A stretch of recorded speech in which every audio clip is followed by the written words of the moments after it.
Buenas tardes, muy buenas tardes a todos. Buenas tardes.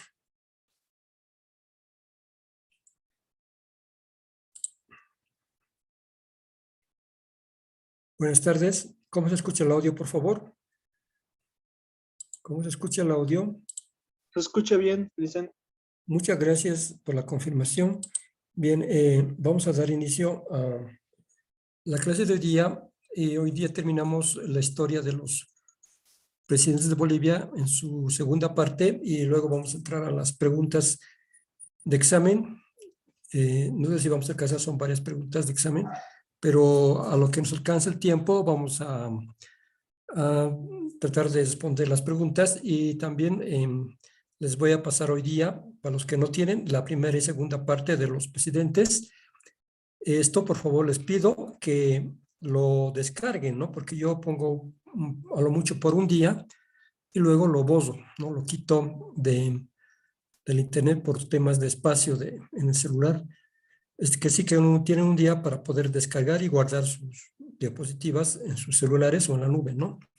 Siempre les recomiendo que todos los, en este caso lo que es la descarga de archivos, lo hagan en la nube porque así no pueden ocupar más espacio en sus móviles porque a veces andamos muy justos del espacio, ¿no? Del móvil que está siempre diciéndonos, no hay espacio y entonces tenemos que tratar de que haya más espacio en el móvil.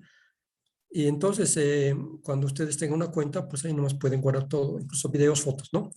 Bien, la anterior clase hemos hecho una revisión de lo que viene a ser, ya entrando después de la Revolución 52, la época de la democracia, ¿no?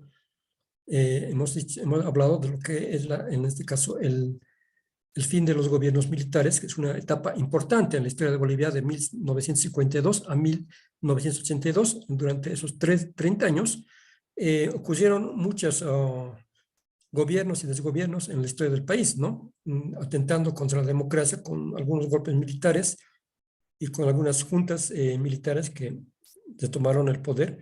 De todas formas, esperamos, ¿no?, que en la historia de Bolivia sea el fin de la incomprensión sobre todo de los gobiernos que traten de no gobernar, ¿no?, ejerciendo de una manera no democrática. Es decir, que nosotros tomamos como victoria la conquista de la democracia a partir de 1982 y pese a todos los problemas económicos de inflación que han ocurrido en Bolivia, pues estamos aún exentos, ¿no?, primero, de poder nuevamente entrar a una severa crisis económica y todo dependerá también de lo que viene a ser, en este caso, nuestros recursos naturales y el buen manejo que se le dé a estos recursos naturales. Y por otro lado, mucho depende de la educación. ¿Ya? Ustedes saben, ¿no? Muchos dicen que el primer país, ¿no?, en el mundo que salió así de la pobreza, siendo un país tan pobre como Japón, que es una isla de roca, y en terremoto surgieron de la pobreza después de la Segunda Guerra Mundial y ahora actualmente es uno de los países más ricos en el mundo. No es el caso único, pero hay otros países también que pasaron por este proceso. Pero sin embargo, Bolivia está dotada de todos los recursos naturales, ¿no?, y toda la capacidad de la fuerza laboral, ¿no? ¿Qué nos falta? Hacer unidad entre la fuerza laboral, la capacidad, ¿no?, y nuestros recursos. Nos falta la educación. Precisamente la educación es el nexo que va a vincular, ¿no?, las necesidades del país, la fuerza laboral, con nuestros recursos naturales. Obviamente estamos hablando de una explotación sostenible, sustentable, ¿no?, y con respeto en la madre tierra. También otros denominan la madre naturaleza, ¿no? Es así que esta simbiosis que se puede dar en nuestro país es muy probable solo dependiendo de la voluntad de ustedes, ¿no?, de todos los bolivianos, y cómo vamos a adquirir esta voluntad. ¿Sí? No es nada más y más sencillo que es la educación. La educación es fundamental en un país que quiere desarrollarse y salir adelante, y pese a las crisis económicas, las crisis políticas a nivel mundial, Bolivia es un país que está como principal candidato de poder salir totalmente de la pobreza, ¿no? Entonces, con esa aliento que les puedan 3 minutos en les salir voy a, ustedes, 2 por han favor, pasado. voy a silenciar, ya, les voy a silenciar a las personas que no se dan cuenta que están con el micrófono abierto y por tanto nos perjudica, ¿no? Vamos a empezar la clase donde habíamos quedado un viernes anterior, ¿no? Ustedes saben que los días martes vamos a pasar en biología y también en geografía, y luego cuando terminemos el ciclo de biografía y geografía, también vamos a pasar el CEP. Ahora sí nos alcanza, no creo que nos alcance acá en los viernes, porque aún faltan algunos temitas más de historia. Por ejemplo, nos faltan los símbolos patrios, ¿no? Las diferentes batallas, otros temas como, por ejemplo, de las 36 etnias del país, ¿no? Y todo eso nos falta para los días viernes, ¿ya? Bien, por eso precisamente es que estoy nuevamente haciendo un reciclamiento para las personas que se han integrado recién, ¿no? Para que puedan integrarse al curso. De todas formas, nuevamente les recalco, ¿no? Todos los PDFs que estamos llevando desde inicios incluso de diciembre, vamos a volver a compartir para que ustedes no se pierdan nada. Y ahora ya les he compartido, ¿no?, a otro grupo. Ahora también, terminando el tema, les voy a nuevamente compartir el tema de los presidentes, primera y segunda parte. También les voy a compartir las preguntas y otros PDFs que también les va a ser de interés, como ser los acontecimientos importantes. ¿Ya? Para no ir perdiendo el tiempo, vamos a ir haciendo eso. ¿Ya? Muy bien, entonces, sí, pues deben ser unos cuantos, algunos que se están integrando o que se han movido de otro paralelo, pero por eso mismo estoy aclarando ahora mismo que se les va a compartir ya los PDFs que llevamos, y también ustedes pueden bajar, ¿no?, de la página YouTube, pueden entrar a YouTube y ponerle en el buscador, ¿no?, el canal que se llama ESI Instituto. Y en ese instituto, pues van a encontrar todas las clases que se han perdido, ¿no?, que están colgadas no solamente las mías, sino todas las demás, de los demás instructores, van a estar en el YouTube, ¿no? A veces el administrador pone también el link, comparte los links en los diferentes grupos para que ustedes simplemente desde el grupo hagan clic, ¿no? Hagan clic en el link y directamente entren a la clase, ¿no? Muy bien, entonces dicho eso, por favor les voy a pedir que ya no me vuelvan a preguntar. Al final sí podemos nuevamente recalcar, pero durante la exposición no vamos a empezar con Gonzalo Sánchez Lozada, que fue un gobierno que tuvo dos gestiones gubernamentales, ¿no? La primera fue desde 1993 hasta 1997. Vale decir que concluyó su mandato de 4 años gubernamentales. En ese primer año, Gonzalo Sánchez Lozada tuvo una buena gestión de gobierno, aunque a pesar de eso, ¿no?, hubieron tal vez algunos reclamos, ¿no? Muchos reclamos de sectores económicos y campesinos que demandaban una mayor reactivación económica.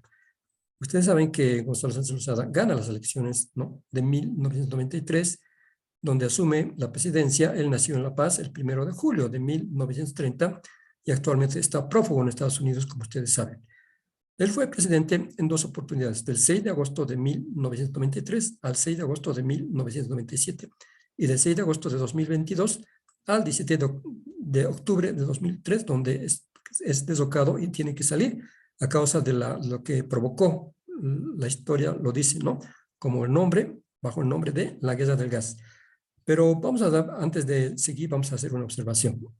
Cuando hablamos de 6 a 6 de agosto, pues es que antes, ¿no?, los presidentes siempre desde la tradición republicana se posesionaban cada 6 de agosto, es decir, cada fecha conmemorativa del Día de la Patria, digamos, se posesionaban como presidentes electos, ¿no? Salvo si fueran presidentes que entraron con un golpe de Estado o deslocando, sí, podían ser esos presidentes de facto, pues entraron en una fecha que no es el 6 de agosto, ¿no? Pero hago la pregunta a ustedes, ahora, ¿qué fecha, no? ¿Qué fecha ahora actualmente es la fecha en que asumen los mandatarios la presidencia? ¿Alguien sabe? ¿Me puede decir? Antes era el 6 de agosto, ¿ahora qué fecha es? Si alguien lo dice, pues ahí tienen el WhatsApp, ¿no? El micrófono está desactivado, ¿no? Tienen que decírmelo mediante el chat, escribiendo un poquito, ¿no? Hagan un esfuerzo y escriban un poco si es que saben la fecha, ¿ya? Muy bien, vamos a seguir entonces. Muy bien, ya tenemos una respuesta. cada 22 de enero, ¿verdad? De cada año, no de cada año, ahora es cada 5 años, ¿no? Es que se posesiona al nuevo mandatario que hubiese ganado las elecciones de manera democrática y constitucional. Bien, gracias compañeros por lo que están participando. Vamos a seguir con la exposición de este señor, Gonzalo Gazáñez Lozada. Muy bien, me están dando algunas respuestas muy gratas. Gracias. Muy bien, entonces, durante la primera gestión de Gonzalo Sánchez Lozada, supo de alguna manera, digamos, maniobrar y manejar la crisis económica, que no era tan severa ya como, digamos, cuando dejó el gobierno Víctor Paz Tensoro, ¿no? En su último gobierno, porque Víctor Paz Tensoro realmente puso, ¿no?, fin a lo que fue la famosa inflación galopante y la crisis económica deveniente de esa inflación. Sin embargo, aún el país, ¿no?, en los años de 1993, incluso antes, con Jaime Paz Zamora, era un país que sin empleo, que sin mucho empleo y sin mucha inversión, debido a que nuestro país vino, ¿no?, durante muchos años, casi 20 años, arrastrando lo que fue la deuda externa. La deuda externa, muchos decían la deuda eterna, ¿no?, porque nunca se terminaba de pagar. Y es que existió una ingente cantidad de dinero que muchos gobiernos se prestaron en el pasado del Banco Mundial y del Fondo Monetario Internacional uno para la construcción de infraestructura y otro para reactivar la economía. Lastimosamente, no hubo, de lo segundo no hubo casi nada. Incluso se dice que hubo, ¿no?, diferentes desfalcos de dinero, desvíos de dinero, malversaciones de esos dineros que nos habían prestado, ¿no?, el Banco Mundial y el Fondo Monetario Internacional a fondo perdido. No era para regresar el dinero con interés, ¿no? Y es así que muchos gobiernos pues también hicieron algunas irregularidades o cometieron actos de corrupción haciendo licitaciones fraudulentas de servicios a empresas grandes, favoreciendo algunas empresas y recibiendo algún favor por este favoritismo entre empresarios y gobernantes. De todas formas, podemos decir, ¿no?, que durante el gobierno de Gonzalo Sánchez Lozada, viendo esta situación económica severa que había en el país, que había que cumplir con el Banco Mundial y el Fondo Monetario Internacional, además de la baja en la explotación minera, ¿no?, es que Bolivia aún seguía, incluso en las empresas estatales. De esta forma, Gonzalo Sánchez Lozada se le ocurre, ¿no?, una idea que no es una idea, porque muchos gobiernos de Latinoamérica procedieron de igual forma que él, la famosa privatización. Vamos a ir comentando eso luego. Vamos a ver primero un poco lo que es la biografía breve de este señor, que nació en La Paz el 1 de julio de 1930. Muchos pensaban que era cochabambino, obviamente que él, cuando niño, ya estuvo en Cochabamba, vivió gran parte de su vida allá, ¿no? Actualmente está prófugo en los Estados Unidos, como ustedes saben, ¿no? Ahí están las fechas, ¿no?, en las cuales él fue gobierno, y vamos a pasar entonces a algunas cosas que hizo durante su primera gestión y también durante su última gestión, en la cual fue derrocado. Aplicó el llamado Plan de Todos, ¿no? ¿Qué consistía el Plan de Todos? Era como decir, ponerle un título a un programa de gobierno que supuestamente, ¿no?, incluía a todos los bolivianos, ¿no? Decía bolivianos y bolivianas, ¿no? ¿Se acuerdan cómo él pronunciaba? Era una persona que había estudiado en los Estados Unidos, se había diplomado con algunos honores allá, y como era también dueño de la Comsur, que era dueño de la gran minería, ¿no? Muy bien, tiene 92 años, dice Gonzalo Sánchez Lozada, ¿no? Gracias, Gonzalo Sánchez Lozada, tiene 92 años. Gonzalo Mamani, perdón, ha sido una confusión.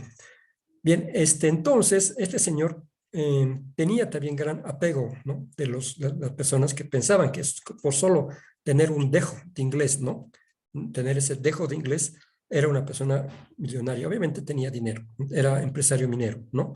Se inició desde muy pequeño, juntamente con su hermano, en algunas empresas mineras. Así como dueño de la Comsur, ¿no?, y otras minas en Potosí, pues sabía del manejo de la economía a nivel macroeconomía, ¿no? Es así que es elegido para poder hacer una buena gestión y la verdad es que no fue nada mal, pero tuvo algunas cosas, ¿no? Algunas observaciones que se hicieron porque fue catalogado como un gobierno entreguista. Ahora, ¿qué es un gobierno entreguista para los socialistas y izquierdistas, no? Es que vender, dar todos los recursos y las empresas de los recursos naturales al extranjero, a empresas transnacionales, ¿no? Entonces, el famoso plan de todos consistía precisamente en que todos estaban comprometidos con mejorar la economía de Bolivia, ¿no? Sin saber un detalle muy interesante, ¿no? De que él cedía a las exigencias de los Estados Unidos para que nuevamente ocurra lo que ocurrió en la historia, en el siglo pasado, lo que ocurrió con Patiño y Ramallo, ¿no? Vendiendo nuestros recursos naturales a Estados Unidos a precio de gallina muerta. En este caso, ustedes saben, fue la cuestión del estaño, ¿no? El estaño que se quería Estados Unidos para incrementar sus reservas de estaño, nos hizo una imposición de su negocio. No fue pues, un negociado, no fue un trato comercial o una cosa, ¿no? Una negociación que fuese favorable para Bolivia en ese entonces, porque Bolivia pues regaló su estaño a precio muy barato a los Estados Unidos, ¿no? Que también decía el presidente Peñaranda que peor hubiese sido que no se vendiese nada, porque ahí sí Bolivia hubiese entrado en quiebra. Tenía verdad algunos políticos en decir eso, ¿no? No,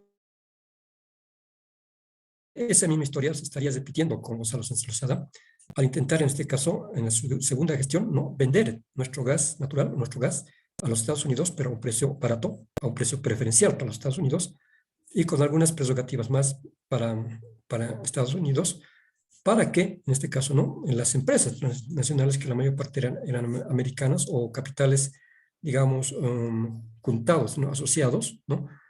Iban a invertir para sacar y salvar a las empresas bolivianas estatales que estaban en déficit y quiebra, ¿no? Y es así que en este caso, por favor, les voy a decir a los compañeros que están queriendo jugar con el chat, ¿no? Me voy a ver obligado a no habilitarles el chat. Los que quieran, por favor, participar, levantan la mano, ¿ya? Muy bien, entonces, era una situación económica bastante grave porque Bolivia necesitaba plata, ¿no? Como decía Víctor Paz, Bolivia no se nos muere. Bueno, Bolivia no dice, ¿no? Señores, Bolivia se nos muere, ¿no? Y el que decía Gonzalo, Bolivia necesita inversión. Para salvar a Bolivia, todos decimos todos y todas necesitamos creer en Bolivia, decía, ¿no? Gonzalo Sánchez Lozada. Es decir que eh, él hizo este famoso plan de todos, donde consistía más que todo, ¿no? En tomar un punto de conciencia y aceptar que Bolivia necesitaba una reinversión de capitales, ¿no? O una inyección de capitales en las empresas estatales. Hasta ahí no estaba nada mal, ¿no? Solo que donde empezaba lo malo es que estas empresas transnacionales impusieron algunas condiciones, digamos, al gobierno de Sánchez Lozada para que, si es que activaban la economía metiendo su inversión, pues ellos durante más o menos 15 años, 12 a 15 años, ¿no? Gozarían de la explotación y luego de 12 años recién se verían los frutos de esta famosa capitalización o privatización, ¿no? Es así que entonces fueron privatizadas las empresas estatales como Entel, ENFE, ENDE, Yacimientos, LAB y otras más, ¿no? La empresa nacional de la fundidora también, ¿no?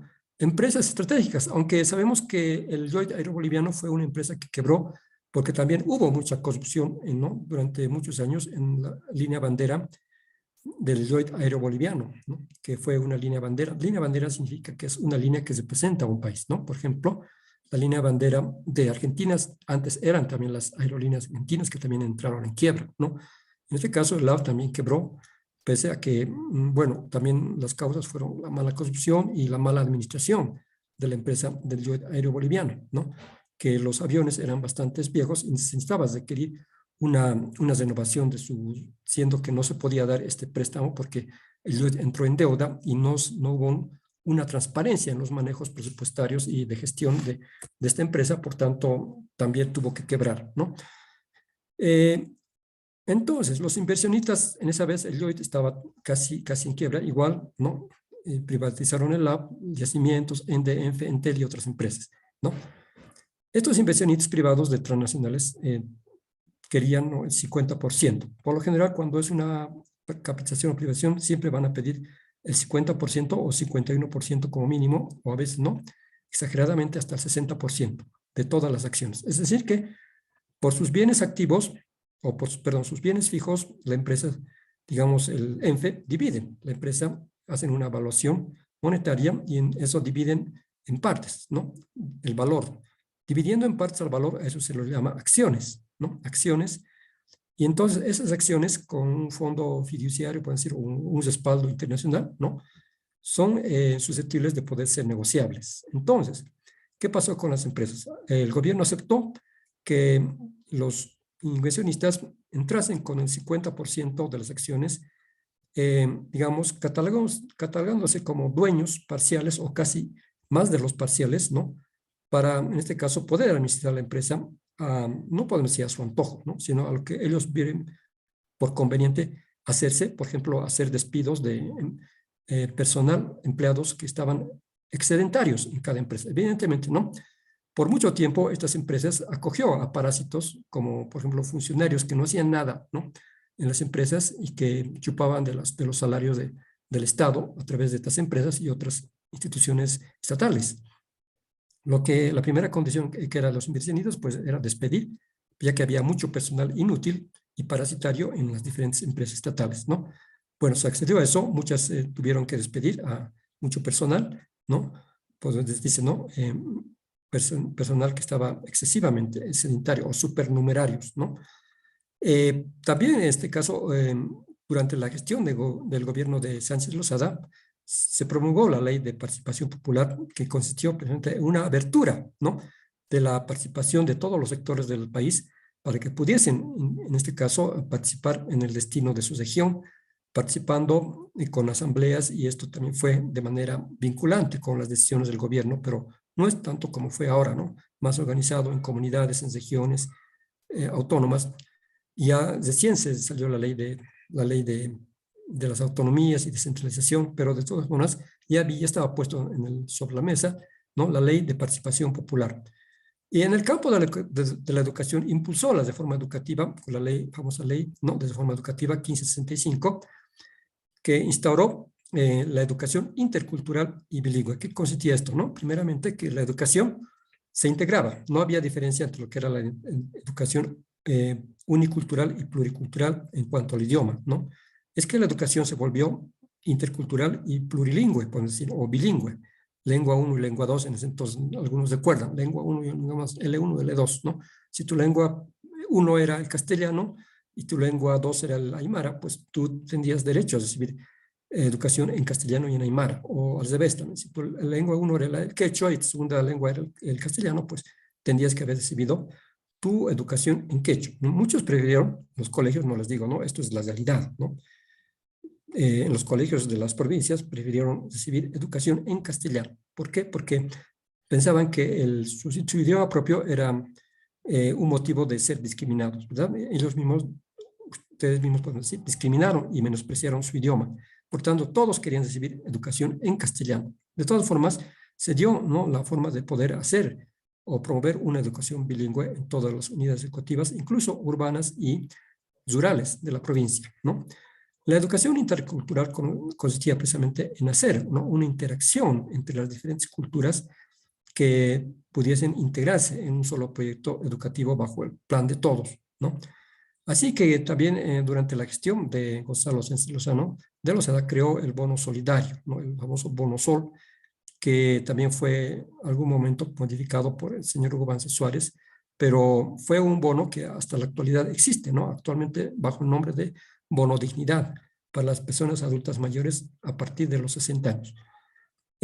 También en este caso hizo algunos préstamos, ¿no?, a nombre del gobierno, por ejemplo, ya nuevamente quería prestarse del Banco Mundial, ya que el Banco Mundial, pese a que se le debía al Banco Mundial, pues el Banco Mundial quería seguir otorgándole préstamos, cosa que muchos dirigentes de la izquierda y políticos se opusieron, ¿no? Primero pagamos la deuda porque vamos a prestarnos nuevamente si es que tenemos una gran deuda con el Banco Mundial, el Fondo Monetario Internacional, también el BID, ¿no?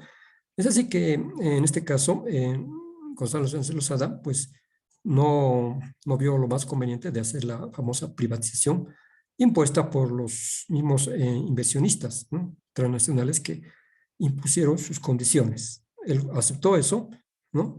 Y de esa forma se tendrían que esperar 12 años para esperar la reactivación y en este caso el provecho para el país, ¿no?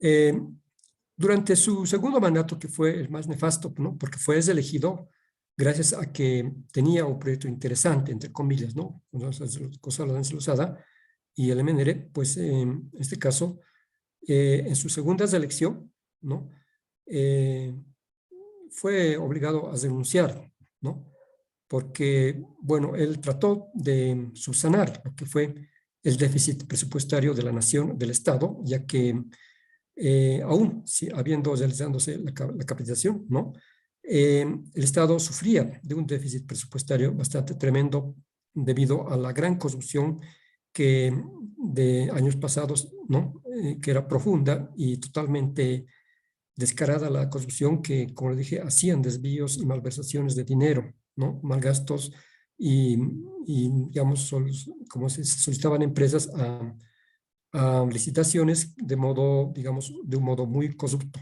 ¿no? Es decir, que el dinero lo aprovecharon los gobernantes y sus secuaces que gobernaron por mucho tiempo en el país de una manera, digamos, muy oscura, ¿no? Es así que en ese caso, Gonzalo César Lozada intenta, ¿no?, en su segundo mandato, ya concretar la venta de gas con Brasil, ¿no?, donde él dijo que el gas, ¿no?, iba a venir, de todos modos, iba a subsanar, ¿no?, en este caso, toda la deuda externa y también la crisis económica en Bolivia.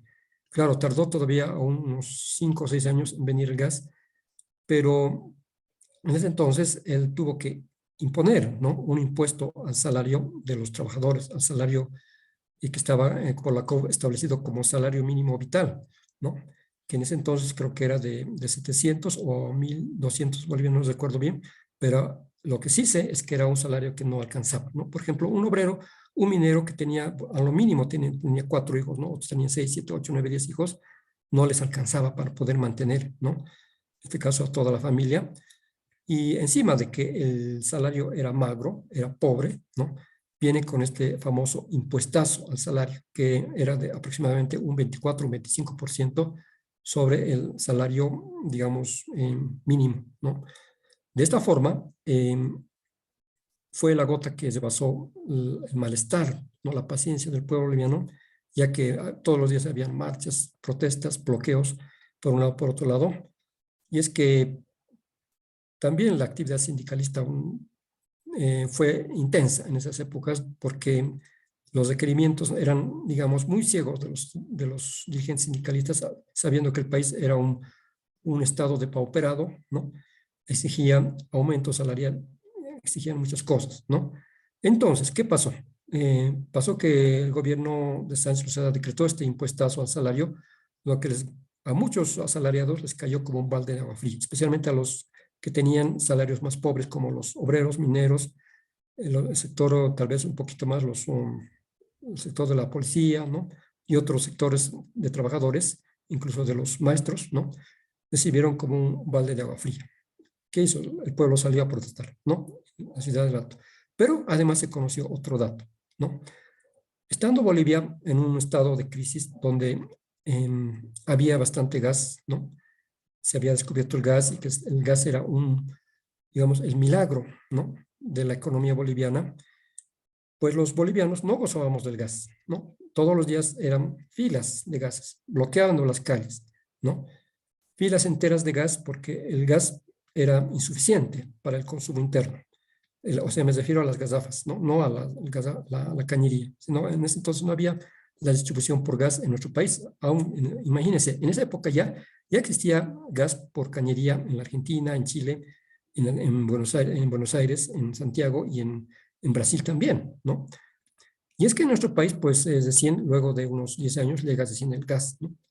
Ah, por cañería. Pero en ese entonces, lo que el pueblo veía como injusto era que el gas, ¿no?, iba a ser vendido nuevamente a los Estados Unidos a precio de gallina muerta, como fue el estaño. Y de esta forma, pues el gas, ¿no? Iba a salir además por un gasoducto a Chile, siendo que Chile también se iba a beneficiar del gas boliviano. Eso tampoco les gustó a los bolivianos, no nos gustó bastante. ¿Por qué? Porque nosotros sufríamos, ¿no? Sufríamos por conseguir una gasafa, era una lucha, ¿no?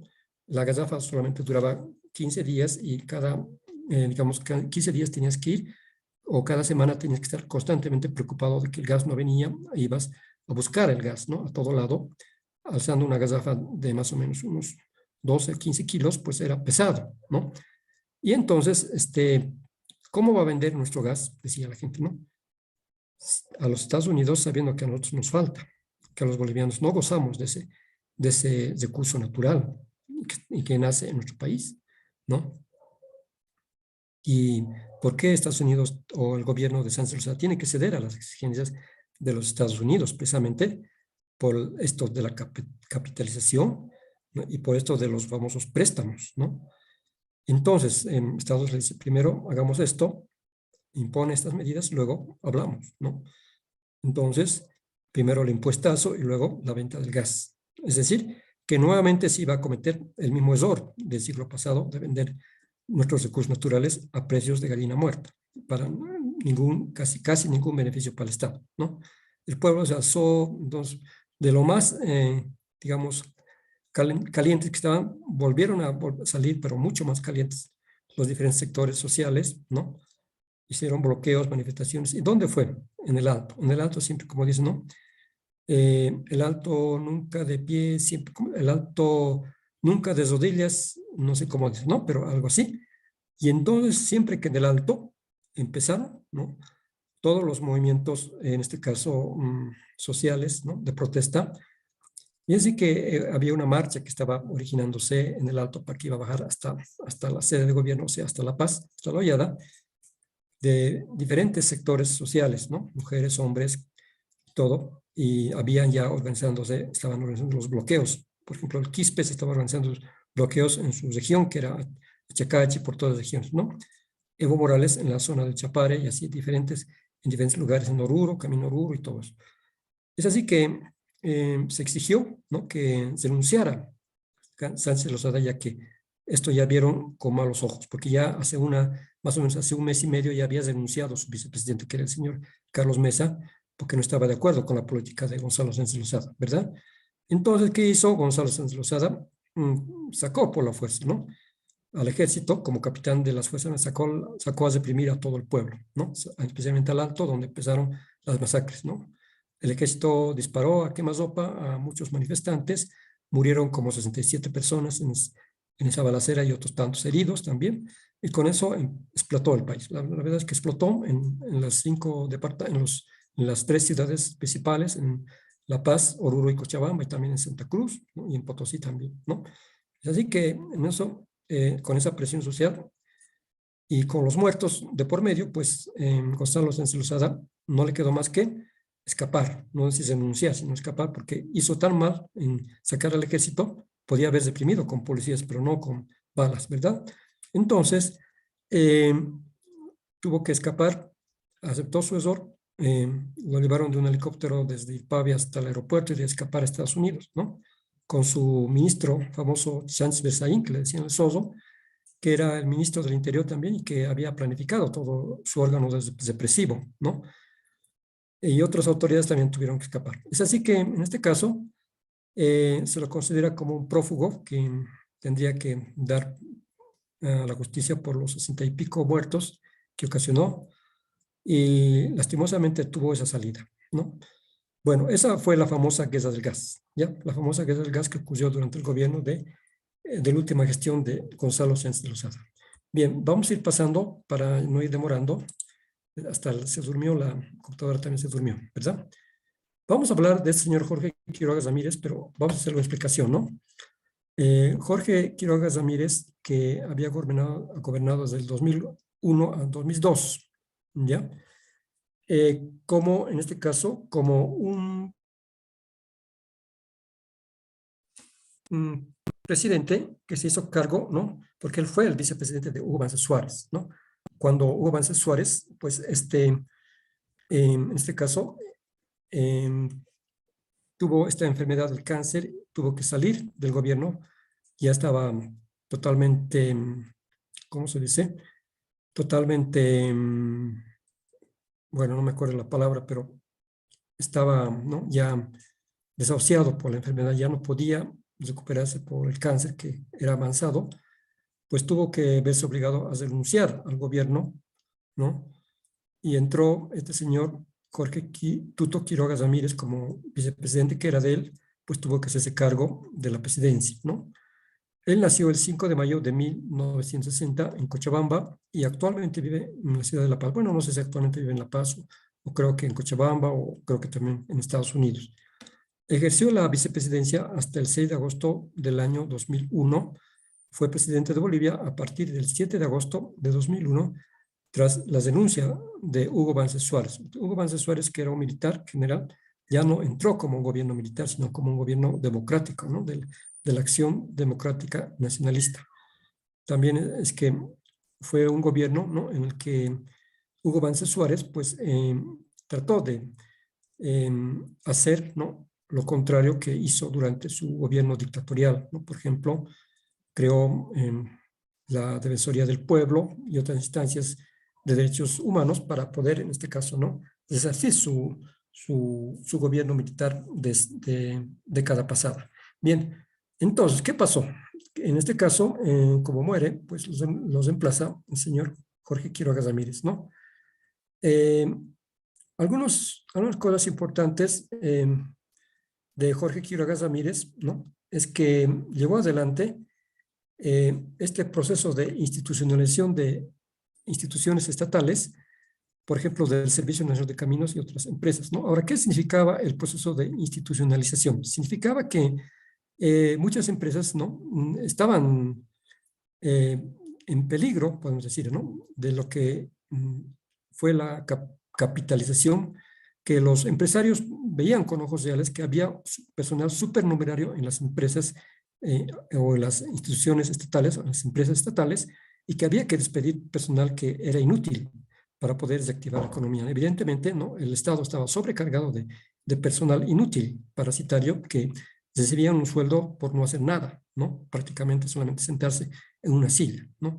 Y es así que en este caso se acoge, ¿no?, a la exigencia del sector de los funcionarios públicos de querer decretar un estado de inmovilización funcionaria, ¿no?, y tratar de no ser despedidos los empleados de diferentes empresas estatales, como en este caso del Servicio Nacional de Caminos, donde el personal pues, era totalmente pésimo, ¿no? Podemos decir que los caminos eran más supervisados, las construcciones eran más supervisadas y habían problemas, ¿no?, de desvíos de dinero, desfalcos, de licitaciones oscuras con empresas que hacían mala gestión de la construcción de carreteras, como una empresa brasileña que esta vez, ¿no?, se la tildó de corrupta y todo eso.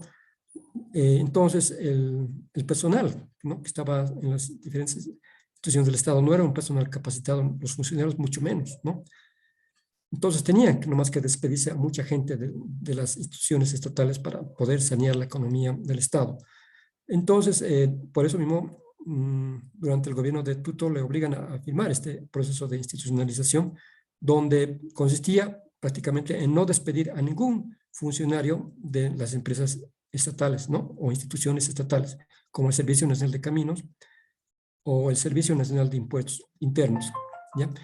De esta manera, se acogieron a esta ley muchos funcionarios que consiguieron una conquista de no ser despedidos o que se les baje, bueno, sí, un poco se les bajó el sueldo, que de algunos era muy exagerado, ¿no? Y entonces, de esta forma, también se construyó el gasoducto Yacuiba-Río Grande, que era ese pedazo que faltaba por terminar para que se terminase de una vez el gasoducto que estaba en construcción desde el gasoducto hacia el Brasil, ¿no?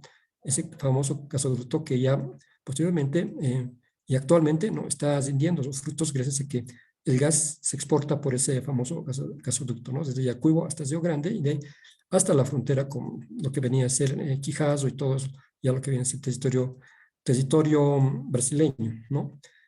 En 2001 se llevó a cabo el Censo Nacional de Población y Vivienda, cuyo resultado demostró que Bolivia tenía una población de 8.274.325 habitantes. Sin embargo,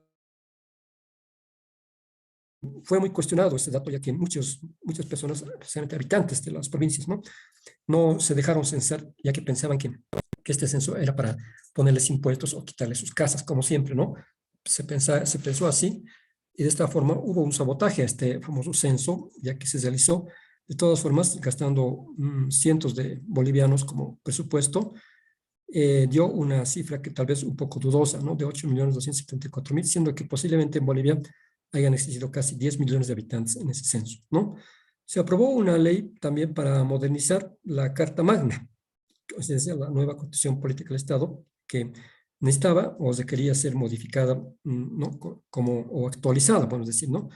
Porque se quería, digamos, una nueva revisión de las diferentes leyes para poder hacer una mejor constitución política del Estado. Bien, eso es lo principal que se hizo durante su breve gestión, ¿no?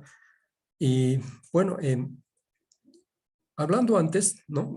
O digamos, después de que salió Tuto Quiroga, precisamente entró la segunda gestión de Gonzalo Sánchez Lozada, que fue desastrosa, como les dijo, ¿no? Por esto de la guerra del gas. Y pues un mes y medio antes de este problema de la guerra del gas, pues renunció su vicepresidente, ¿no? Que fue el señor Carlos Mesa Gisbert. Seguramente Carlos Mesa vio muchas cosas, ¿no? Que habían dolo para el pueblo y para el Estado en las medidas que iba a tomar el gobierno, y es que él no se quiso, ¿no? Es como fue, se lavó las manos y salió del gobierno. Pero, sin embargo, fue sustituido, ¿no? Cuando ocurrió la guerra del gas y Gonzalo Sánchez Lozada tuvo que escapar del país, pues él se hizo cargo, ¿no? Por un mandato del Congreso y por una orden constitucional, ¿no? Como vicepresidente se hizo cargo de la presidencia. Pero alguien me dijo, no, pero ¿cómo se va a hacer cargo si él ya había denunciado, ¿no? Es que él totalmente no se había aceptado sus denuncias, estaba en el Congreso, ¿no? Pero nunca se había aceptado sus denuncias. Es así que lo convocan nuevamente cuando sale Gonzalo Lozada, lo convocan a él para que sea el nuevo presidente de Bolivia, ¿no? Siendo que le corresponde por su carácter de vicepresidente. Carlos de Mesa Gisbert nació en La Paz el 12 de agosto de 1953, actualmente radica en la misma ciudad, asumió la presidencia por sucesión constitucional tras la renuncia de Gonzalo Sánchez Lozada el 7 de octubre de 2003 al 8 de junio de 2005. Es que él tuvo, ¿no? Un ascenso político bastante importante, ya que él ingresó como un periodista a la vida pública, ¿no? Era periodista de algunas radios, por ejemplo, la radio Cristal, yo que recuerdo, la radio Cristal era una radio, ¿no? Destinada a la clase media y clase alta, con una radio que era un poco una terapia de tranquilidad para todos, ¿no? Con música clásica y todo eso. Entra como periodista y luego también entra como periodista a Radio Panamericana. Luego de ahí, pues obviamente que como una persona muy sobresaliente en el periodismo, lo invitan a formar parte digamos, jefe de prensa, o no, ya no como periodista, sino como jefe de prensa en diferentes canales, ¿no? Donde se desempeña de una manera digamos, al servicio de lo que vendría a ser, ¿no? una difusión del periodismo muy, digamos, no mediatizada, ¿no? Pero muy, podemos decir, imparcial, ¿no? Sabemos que la imparcialidad es un poco difícil de poder mantener en los medios informativos de comunicación en Bolivia, pues, sobre todo cuando hay una fuerte corriente política que es contraria a las decisiones gubernamentales. Es así que él se hace conocer a la vida pública también como historiador, ¿no? Porque era historiador y pese a que no había pasado por las universidades, pues no necesitaba, porque era muy sabio, muy erudito el señor. Él es que realmente creó o restituyó la historia oficial de Bolivia, ¿no? Digamos, la historia que tiene más credibilidad actualmente. Su historia, su libro, Historia de Bolivia, de Carlos Mesa Gisbert, es el libro número 1, ¿no? En referencias, y una recopilación y compilación de la versión de otros autores, otros historiadores que durante la historia pues no tuvieron la oportunidad de compilarse sus trabajos de historia, y él los hizo, ¿no? Lo hizo y redactó toda la historia de Bolivia, y de esa forma pues también se ganó el honor de ser, ¿no? Una de las personas que reclamó el derecho marítimo de Bolivia ante la Haya. Precisamente durante su gestión, ¿no? En su mandato, las empresas acogieron el perdonazo tributario que consistía en otra exigencia, ¿no? Si bien antes era la institucionalización, ahora el perdonazo tributario de las empresas, de las grandes empresas, ¿no? En este caso, de las grandes empresas que a través del régimen Graco no podían cumplir, ¿no?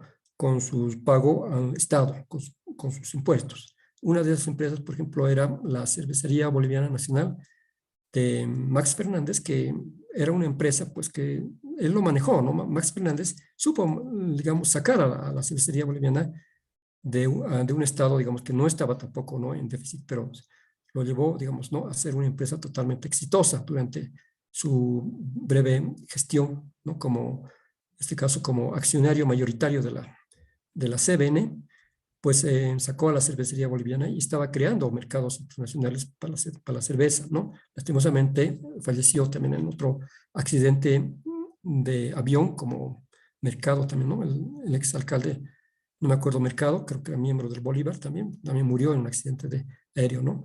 También en este caso el señor Max Fernández falleció en un accidente aéreo y bueno, se hizo cargo luego de la cervecería su hijo, ¿no? Que no supo manejar bien. Y bueno, de ahí nomás salieron, ¿no? Vamos, Percy Fernández y toda la familia de Max Fernández, que fueron alcaldes o son alcaldes de la autoridad en Santa Cruz. De todas formas, en este caso, durante este perdonazo tributario, la CBN se acogió, ¿no? A este perdonazo tributario, ya que debía ingentes cantidades de dinero al Estado por tributos. También durante su gestión decretó un impuesto a las transacciones financieras, en este caso, las transacciones financieras que eran totalmente irregulares porque eran, digamos, lo mismo que pagaba una empresa mediana que una empresa grande, ¿no? Entonces, las famosas transacciones financieras, ¿no? Con ese régimen Graco, pues se acogieron a un gravamen, ¿no? Un gravamen significa una catalogación de tasas impositivas o también podemos decir, ¿no? Aranceles para que pudiesen pagar por sus importaciones, más que todo, que hacían de esta forma, también para que el país pueda captar mayores recursos de todo lo que viene a ser las importaciones, ¿no? Importaciones comerciales, obviamente. Redujo también la burocracia, que significa también nuevamente, nuevamente crece, ¿no? La parte parasitaria funcionaria de las instituciones estatales y él también se ve obligado a reducir, en este caso, ¿no? La cantidad de empleados de las diferentes instituciones, que eran empleados que no sabían hacer nada, ¿no? Que se acogían y que estaban acostumbrados a vivir del Estado, ¿no? Sentándose en una silla, pues muy difícilmente trató de hacer cortes, digamos, de plantel de personal en las diferentes instituciones y también se bajó los sueldos gubernamentales, ¿no? Las autoridades también. Y alguien dijo, ¿no? ¿Por qué no se bajaron los parlamentarios que en esa época ya se aumentaban sueldos, ¿no? Porque ellos mismos manejan las leyes, ¿no? ¿Me entiendes? O sea, ¿cómo le puedes decir, no?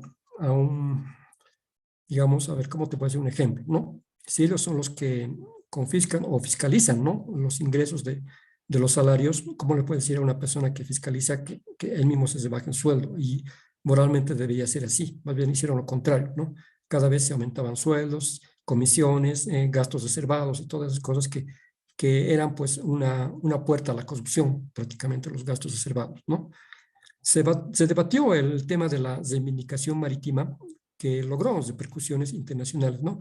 Y una de las cosas más importantes que logró este gobierno de Mesa fue nuevamente llevar, ¿no? A la palestra internacional esto del tema marítimo de Bolivia, ya que era una necesidad también urgente, ¿no? De que Bolivia pudiese contar con un territorio soberano de acceso al Océano Pacífico, ya que también había fracasado, ¿no? El intento, digamos, de los dos países de Perú y Bolivia de poder instaurar una franja, ¿no? En Bolivia Mar, en Hilo, Perú, ya que eso significaba la denuncia de las demandas marítimas de Bolivia hacia Chile. Puso en vigencia la ley de agrupaciones ciudadanas y pueblos indígenas, que tiene la finalidad de desmonopolizar la representación política. ¿Qué quiere decir esto? ¿No ve? Que en este caso, las famosas agrupaciones ciudadanas, ¿no? Podían haber participado en las elecciones sin constituirse en partidos políticos y también, en este caso, los pueblos indígenas también podían haberse agrupado, ¿no? en frentes o partidos o agrupaciones que pudiesen participar en las elecciones. Y también lo más importante es que desmonopolizaba, ¿no?, el quehacer político de los partidos tradicionales. ¿En qué consistía esto, no? En que los partidos, ¿no?, por ejemplo, un partido X, ¿no?, mandaba a sus políticos como representantes, ¿no?, a un pueblito, a una región, a una comunidad, para que se hiciese nombrar como representante ante el Parlamento. Es decir, que ya venía el político con el respaldo de esa región para ocupar un curul en el Parlamento, ¿verdad? Los escaños eran muy peleados, siempre fueron peleados. De esta manera, pues, esta estrategia ya con el gobierno de Mesa, pues se cuarta, ¿no? Se desmonopoliza la representación política, ya que eso indicaba que los propios representantes de cada región debían ser personas que hubiesen nacido en esa región, en esa comunidad, que eran conocidos, ¿no?, y ser sobre todo nombrados por las bases, por la gente que lo conocía, ¿no?, como representantes auténticos originarios de su región, ¿no? Ya no existiría la famosa representación política de políticos que tendrían que ir a hacerse nombrar, ¿no?, a Valle Grande para obtener un curul en el Parlamento. También promulgó la ley marco del referéndum para convocar a procesos nacionales, ya que en ese entonces no existían referéndums, ¿no? Solamente habían consultas. Las consultas no eran vinculantes. En este caso ya el referéndum, la ley marco del referéndum, era una ley que propiciaba, ¿no?, un referéndum vinculante. ¿Qué quiere decir el referéndum vinculante? Que lo que se decida en ese referéndum se tiene que respetar y aprobar y aplicar, ¿no? Es así que la ley marco del referéndum es un instrumento parecido, ¿no? ¿Cuál es su método? Es muy parecido a lo que son las elecciones nacionales, ¿no? Un domingo, se realiza un domingo, y ese domingo pues también se prohíbe, ¿no?, la circulación, se tiene que ir a votar, ¿no?, como si fueran unas elecciones, a las mesas para decir sí o no, ¿no? La pregunta tiene que ser clave, ¿no? Y tiene que ser bien clara, porque en nuestro pueblo la mayor parte, digamos, se sabe leer, pues a muchos no saben entender, ¿no? Entonces dice, ¿está usted de acuerdo en llevar a cabo el proceso de nacionalización, ¿no? Tiene que poner sí o no. Entonces, si ganaba el sí, pues se respetaba el sí. Si ganaba el no, se respetaba el no. Ese es lo ideal de un referéndum, ¿no? También los referéndums se podían haber realizado no solamente a nivel nacional, sino también a nivel regional, a nivel municipal, de consulta directa, ¿no? De esta forma, en este caso, el referéndum es un instrumento democrático que tendría que usarse bastante para determinar, ¿no?, si es que un presidente se puede quedar o no se puede quedar, ¿no? Y de esta forma también podemos ver que no hubo algunos gobiernos, ¿no?, no respetaron la decisión del pueblo a través de los referéndums de quedarse o no quedarse en el gobierno, ¿no? Pero eso ya es un tema político que no vamos a venir a politizar actualmente. Sin embargo, valga la aclaración como experiencia propia que nos sirve a los bolivianos, ¿no? Los referéndums tienen que ser vinculantes y tienen que respetarse en su decisión, ¿no? Ahora otra cosa que me digan, no, pero es que había corrupción, había fraude, esto, lo otro. Bueno, actualmente estamos en esa diatriba, ¿no?, de que si hubo o no hubo, y que si hubo o no hubo golpe, tata. Eso lo dejamos al aire, ¿ya? Muy bien, entonces vamos a hablar de lo que es el siguiente presidente, que es el presidente Eduardo Rodríguez Belcé. Pero hacerles una aclaración, ¿no? El último gobierno que tuvimos, digamos, fue el gobierno de Gonzalo Sánchez Lozada, que como saben se escapó, ¿no? Luego tuvo que entrar Carlos de Mesa, y Carlos de Mesa, pues, dijo, yo no me voy a quedar en la presidencia ni me voy a repostular, ¿no? Y entonces él dijo, voy a convocar, voy a renunciar antes de que el señor Eduardo Rodríguez Belcé convoque a nuevas elecciones. Y es así que Eduardo Rodríguez Belcé es un gobierno de transición, ya es un gobierno de transición que gobierna desde 2005 hasta 2006 para convocar a elecciones. Rodríguez Belcé nació en Cochabamba el 2 de marzo de 1956. Fue nombrado presidente el 9 de junio del año 2005, tras la renuncia de Carlos de Mesa Gisbert y la sucesión de Orlando Bacadíes, presidente del Senado, y de Mario Cosío, presidente de la Cámara de Diputados. Y concluyó su mandato el 21 de enero de 2006. Bien, ¿en qué consiste, no? Que este gobierno viene a ser, como muchos gobiernos, un gobierno de transición. Obviamente que Eduardo Rodríguez Belcé, ¿no?, en este caso, se constituye en un presidente que tuvo una cosa muy sobresaliente en lo que vino a ser la representación diplomática ante la Corte de la Haya por la demanda marítima, ¿no? Él fue un subcontralor de servicios legales de la Contraloría General de la República, asesor general del Ministerio de Relaciones Exteriores y Culto, coordinador residente del Instituto Latinoamericano de las Naciones Unidas para la Prevención del Delito y el Tratamiento del Delincuente, que en ese entonces, pues obviamente, había, ¿no?, los famosos tratados de extradición que eran muy cuestionados y que en ese entonces, pues fácilmente podría, ¿no?, en este caso, un delincuente que venía del Brasil o de otros países que acogerse al país como refugiado, ¿no?, o simplemente venir acá como anónimo y de ser sorprendido, pues no había tal vez ningún derecho, ¿no?, de sufrir una extradición si es que el país de Brasil no lo demandaba. Entonces, eh, en este caso, la prevención del delito y tratamiento del delincuente fue precisamente a nivel transnacional, entre frontera y fronteras, ¿no? También Belcé fue un gobierno de transición. En su gobierno convocó a comisiones nacionales para el 18 de diciembre de 2005 y actualmente defiende la causa marítima en la Corte Internacional de la Haya. Es así que podemos decir que ya no está en ese cargo porque ya terminó el caso de la Corte Internacional de la Haya, ¿no?, hace más o menos durante el gobierno de Evo Morales, si no me equivoco, el 2017 o 18, donde ya hubo la decisión de la Haya, ¿no?, de que le dieron la victoria a Chile por la demanda marítima y todo se quedó así. Sin embargo, aún se puede, ¿no?, hacer nuevamente un reclamo ante la Corte de la Haya de las reivindicaciones marítimas, pero bueno, creo que actualmente nadie está dispuesto a poder perder su tiempo, ya que Bolivia requiere, digamos, un cambio, ¿no?, en el timón de la política para poder encarar realmente lo que viene a ser el manejo económico más que todo. Bien, entonces ahí está Rodríguez Belcé, que entrega el mandato al ganador de las elecciones, ¿no?, del 2005, a Juan Evo Morales Ayma, que también fue, bueno, no recuerdo bien, pero fue también una victoria que no se la esperaba del movimiento al socialismo, ¿no? Que además recibió el apoyo del jefe del movimiento Sin Miedo, que era el señor Juan del Granado, ¿no?, el famoso abogado, que fue alcalde también, pero que se lo conoce por haber metido a la cárcel a García Meza, ¿no?, por todo lo que hizo este señor Meza, García Meza, durante su gobierno desde el año 81, 80-81.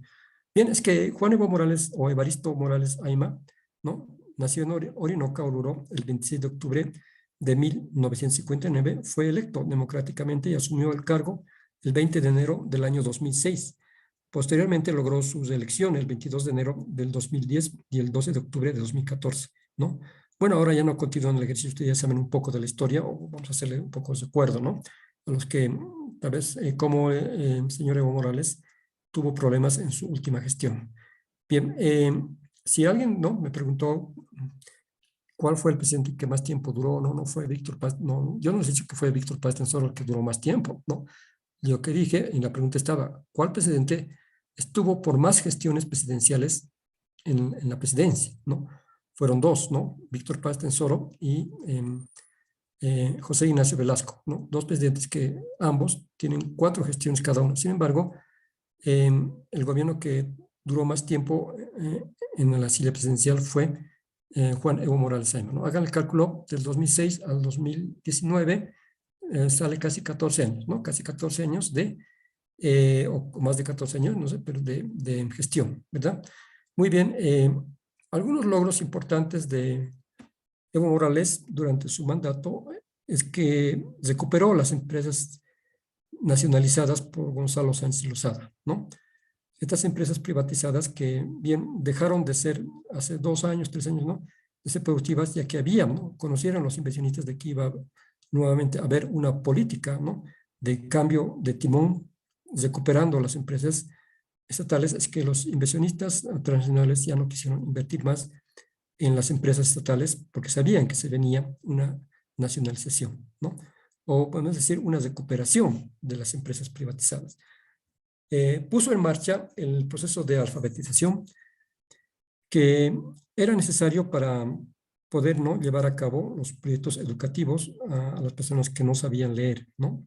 Aproximadamente se sabía que el 67% de alfabetismo contra el 30 y pico 33% de analfabetismo, lográndose, ¿no?, un nivel de alfabetización del 92% o 93% cuando concluyó esta famosa marcha o marcha de la alfabetización, ¿no? O procesos de alfabetización, donde precisamente se dieron logros importantes para el sector rural, campesino y de las provincias, ya que ellos no podían, no sabían leer una carta, una consigna o un mensaje, y es que fue muy importante poder alfabetizar a las personas que demandaban, ¿no? Poder leer, y a causa del trabajo o la falta de empleo, o no habían escuelas en sus regiones, pues se quedaban como personas analfabetas, ¿no?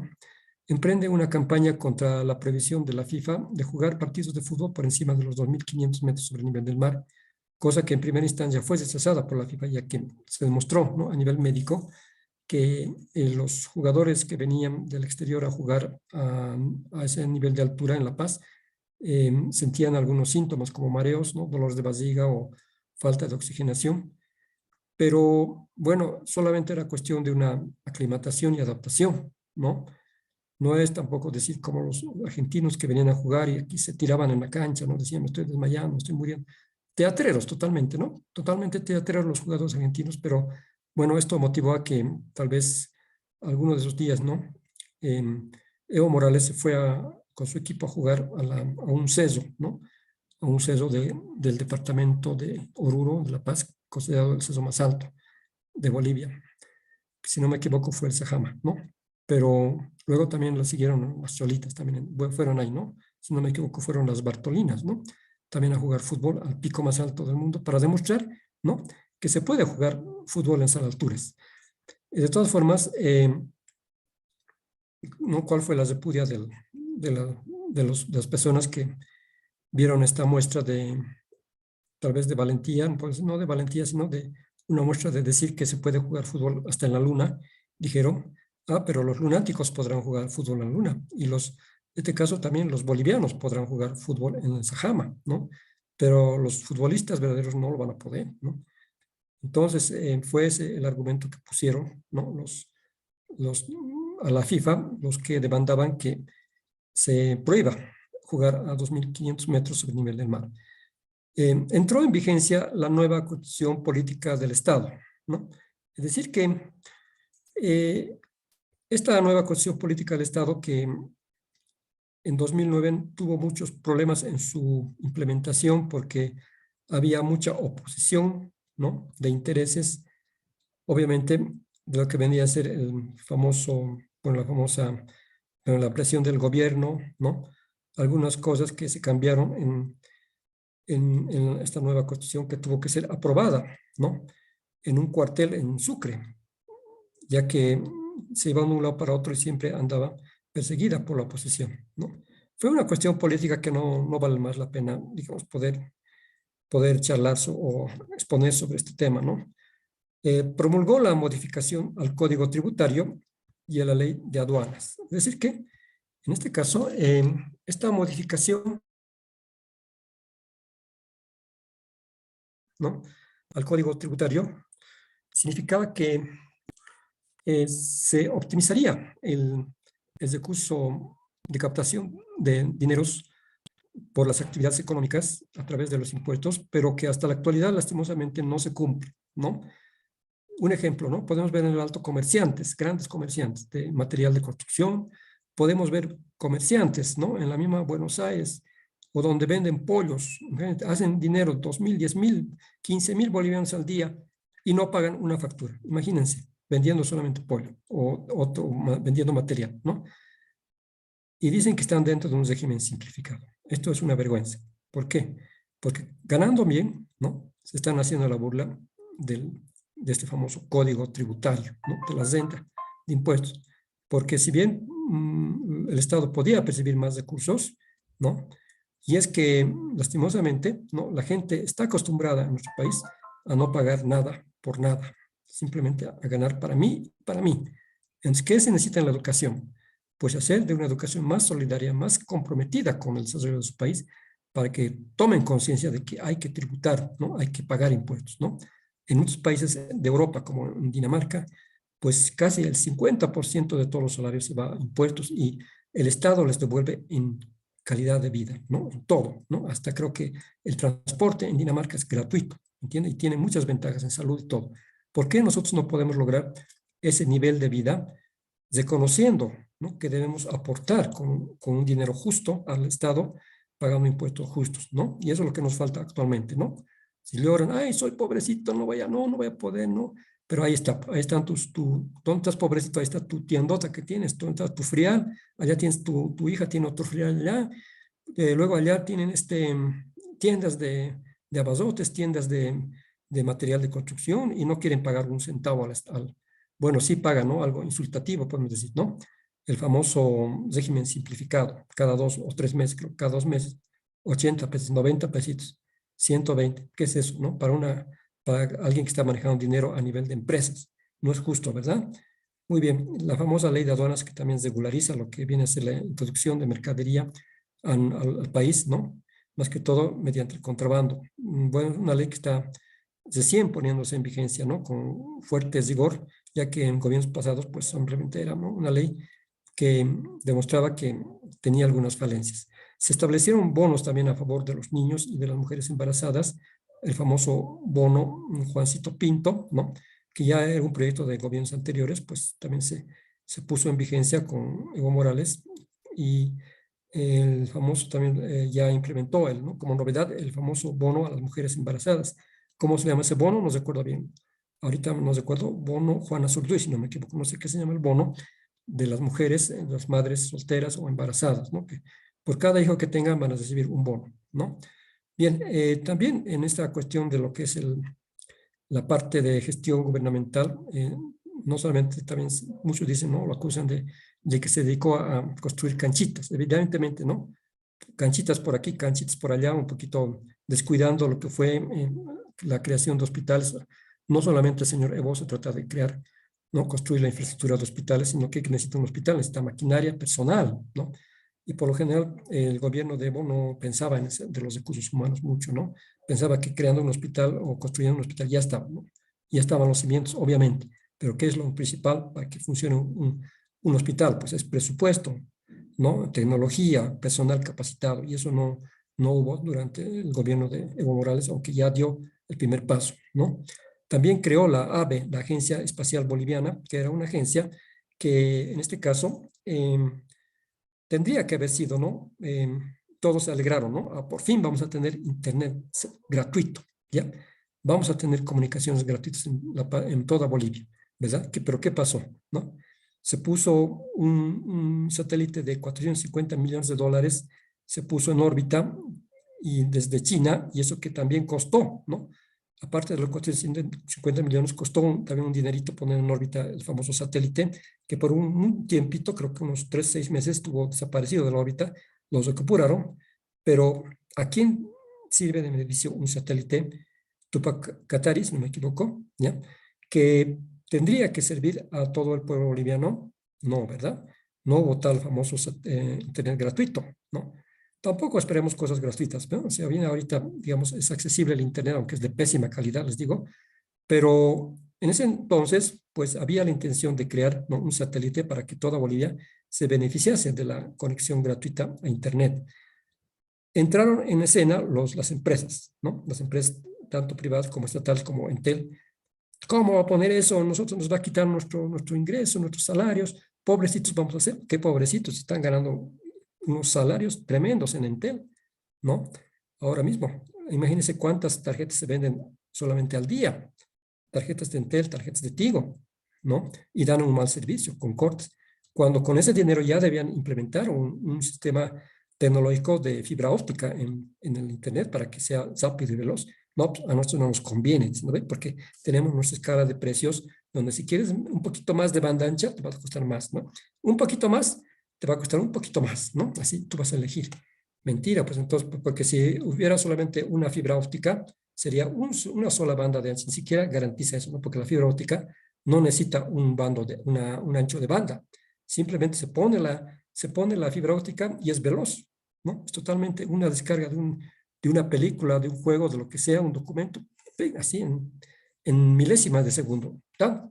Descarga. ¿Por qué digo esto? Porque yo sé, me han comentado, ¿no?, de que en otros países, pues, el internet es así, es veloz y barato, ¿no? En Europa, por ejemplo, el internet más barato vale 15 euros mensuales, que es velocísimo. Puedes ver cualquier cosa con eso, ¿no? Puedes descargar a la vez que estás descargando, ver películas o hacer muchas cosas, ¿no? Sin embargo, estamos un poco dejando tomar el pelo con las empresas de comunicación, ¿no? Eso es la verdad nomás, y al que le toque el guante, que se lo chante, porque actualmente mucha gente está descontenta con el servicio de Tigo y todo eso, ¿no? Con los famosos paquetitos que no nos alcanza para nada y tenemos que pagar a nosotros cada vez como un mercado, ¿no? Un mercado como mercaderes tenemos que estar ahí comprando, siendo que podíamos tener como en otros países directamente, ¿no? Pagar un solo mes y tener todo el internet de buena calidad. Bien, vamos a pasar entonces, como les dije, en este caso, ¿no? Se dejó convencer Evo Morales tal vez con los intereses de las empresas estatales y privadas para que el Internet solamente se restrinja al campo, ¿no? Algunas personas del campo, dicen de la provincia, pueden tener acceso a este satélite Tupac-Katari para poder comunicarse mediante sus aparatos, pero donde no hay cobertura, ¿no? Obviamente, donde no hay cobertura, sí. Bien, igual lo mismo ocurrió con el teleférico, no es una cosa para negar, ¿no? Si bien la idea del teleférico es una excelente idea que puso el gobierno de Evo, pues lastimosamente los teleféricos no cumplen socialmente, ¿no? Con la demanda de transporte. ¿Ya? En Bolivia, ¿por qué? Pues nuevamente vienen los choferes y le dicen, no, si tú creas eso, no te vamos a apoyar, ¿no? Si tú creas estos teleféricos con precios baratos y con nuestras rutas, pues vamos a retirar nuestro apoyo de tu gobierno, ¿no? ¿Qué les parece? Entonces, los teleféricos tuvieron que hacerse con líneas totalmente, digamos, alejadas, fuera de la necesidad, digamos, de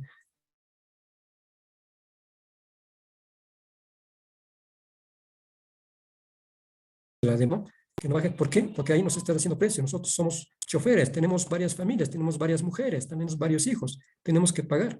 Ah, entonces, ¿para quién gobernó el presidente? ¿Para esas minorías o gobierna para las mayorías, verdad?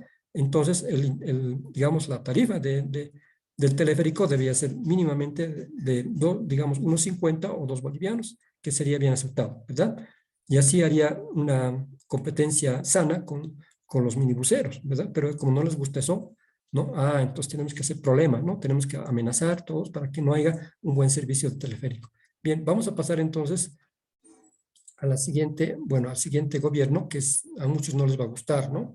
Lastimosamente a muchos de ustedes no están de acuerdo, pero nosotros podemos decir, no, no estoy de acuerdo con, por ejemplo, con todos los presidentes que hubieron desde la fundación Simón Bolívar, no estoy de acuerdo con Pedro Blanco, no estoy de acuerdo con este señor Velasco, no estoy de acuerdo con Ubance, no estoy de acuerdo ni con Tomás Frías, y entonces si no están de acuerdo, también no estarían de acuerdo con Yanine Áñez, ¿no? Que fue una presidente que entró podemos decir, por vía constitucional, una sucesión constitucional, al haber denunciado esta señorita también que era media así, ¿no? Media fifí, que se llamaba, la presidenta del Congreso, no me acuerdo bien, que era del MAS, ¿no?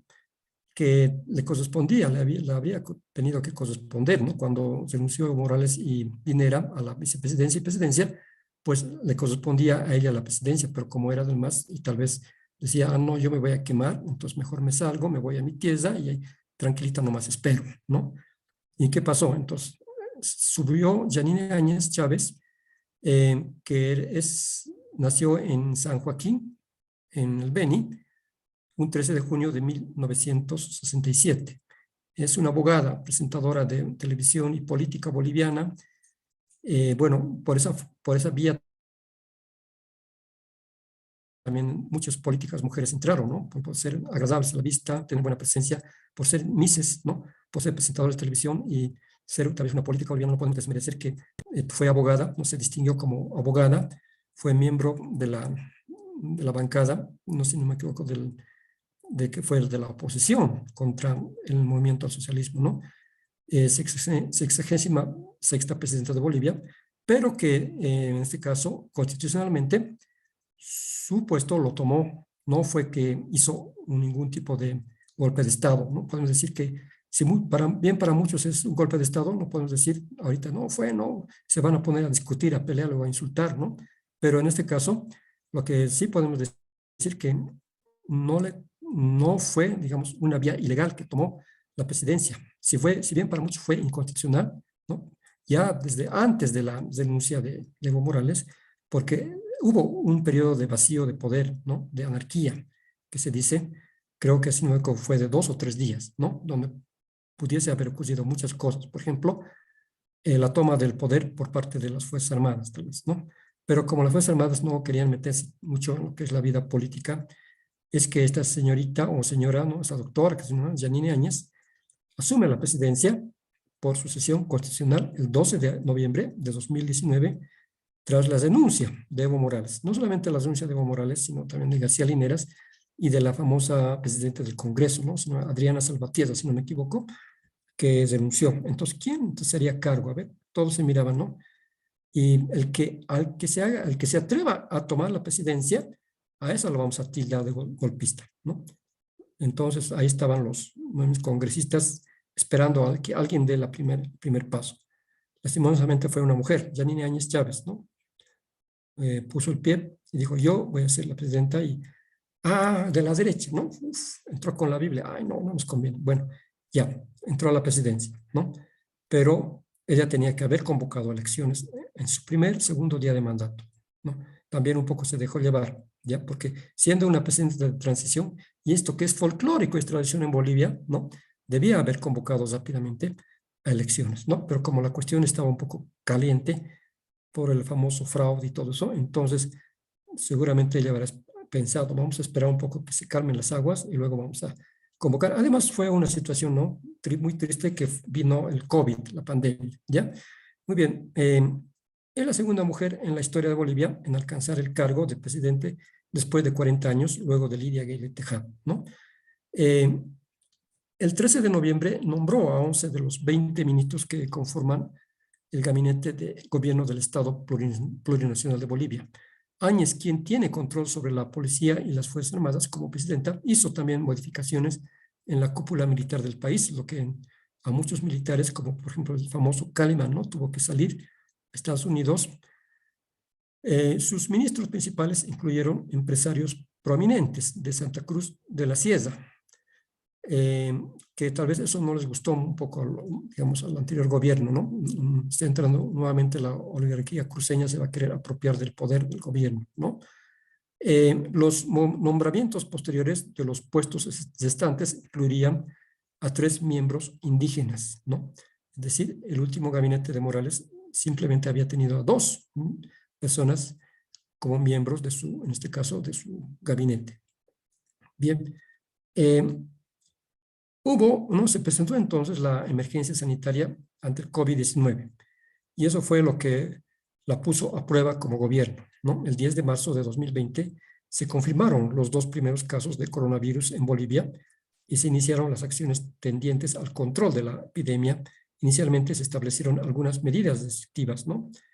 Y el 21 de marzo se decretó la cuarentena total. El 28 de mayo se estableció la famosa flexibilización de ciertas actividades, dando inicio a la llamada cuarentena dinámica, que luego fue extendida en una primera instancia hasta el 31 de julio de 2020 y luego hasta fines de agosto del mismo año. Evidentemente, ¿no? Le tocó vivir, ¿no? Etapas difíciles a la presidenta Yáñez cuando vino esta famosa pandemia, ¿no? Que nos azotó a principios del año 2020, donde muchos estudiantes fueron al colegio, creo que 1 o 2 semanas, y luego tuvieron que regresar a sus casas, ¿no? Dictándose esta famosa cuarentena, ya que hubieron 2 personas, ¿no? Si bien Bolivia hubiese sido un país seguro, como Costa Rica y Salvador, que hicieron buenas gestiones del COVID en sus países, pero en nuestro país, ¿no? Hubieron 2 personas irresponsables, ¿no? Esas 2 señoras que entraron, una que venía de Chile, que estaba en contacto con comerciantes chinos allá en Iquique, se vino de Chile por Oruro, vino a Oruro y ahí la dictaron, ¿no? Un caso de coronavirus, sabiendo ella que estaba con síntomas. Contagió, no sé si lo hizo de mala intención o no. Lo mismo puedo decir de la otra señora que, si no me equivoco, se vino de Italia, ¿no? Cuando ya en Italia estaba muriendo mucha gente por COVID, se vino de Italia a Santa Cruz y también provocó igual una ingente cantidad de fallecidos. Y bueno, lastimosamente nuestro pueblo, ¿no? Somos así a veces, ¿no? Un poco malvadosos, podemos decir, en cuestiones de sanidad, ¿no?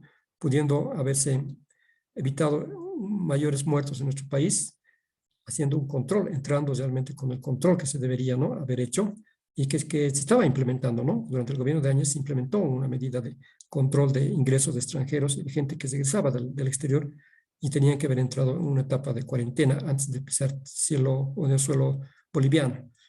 ¿Cómo habrán entrado esas dos personas, no? Yanine Áñez fue cuestionada por las decisiones adoptadas para enfrentar la famosa crisis sanitaria, que entonces, ¿no?, se hizo un pedido a España de unos famosos respiradores, ¿no?, que no sabían cómo se manejaban ni había el personal, ya que España en ese entonces estaba también peor atravesando, ¿no?, una crisis por la pandemia, donde cada día pues estaba en la punta, ¿no?, de las muertes España en un momento, luego de Italia, luego pasó a ser Estados Unidos, la India, Brasil, ¿no? Pero en este caso, los respiradores no sirvieron para mucho, para poder paliar la emergencia. Si bien mucha gente estaba muriendo ahogada porque no podían respirar, ¿no? Es que el COVID pues atacaba así, de esa forma, ¿no? Era el asesino silencioso que centraba los pulmones y causaba una situación, ¿no?, de defensa excesiva del cuerpo humano, del sistema inmunitario, que evitaba el poder respirar bien. El 9 de julio de 2020, Yanine Áñez confirmó por medio de su cuenta de Twitter que había sido diagnosticada con COVID-19 en medio de la pandemia de enfermedad por coronavirus en el país, ya que como gobernante pues declaró, ¿no?, que había sido contagiada y por tanto fue internada por unos días para que se le pase y obviamente que mucha gente también salió sana y salva, ¿no? Los que más sufrieron fueron las personas mayores de 50 años, ¿no?, incluso 40, 45 años, que murieron a causa del descuido también, ¿no? Y muchos que no creían y no creían en las medidas restrictivas también asumieron con su vida la responsabilidad de no tomar en cuenta las medidas sanitarias y en este caso no, aún no se habla, ¿no?, de la bioseguridad, pero en sí eran medidas de bioseguridad, ¿no? Actualmente cumple una condena Yanine Áñez por 10 años por temas políticos. Bien, ahí terminamos entonces lo que fue la gestión de Yanine Áñez. Vamos a ir terminando toda la sucesión de presidentes con el actual mandatario, que es el señor Luis Arce Catacora, ¿no?, que él es paceño, nació el 28 de septiembre de 1963 en la ciudad de La Paz. Su padre fue Carlos Arce González, quien era profesor, y su madre también, Olga Catacora, también era profesora. Arce se crió en una familia de clase media.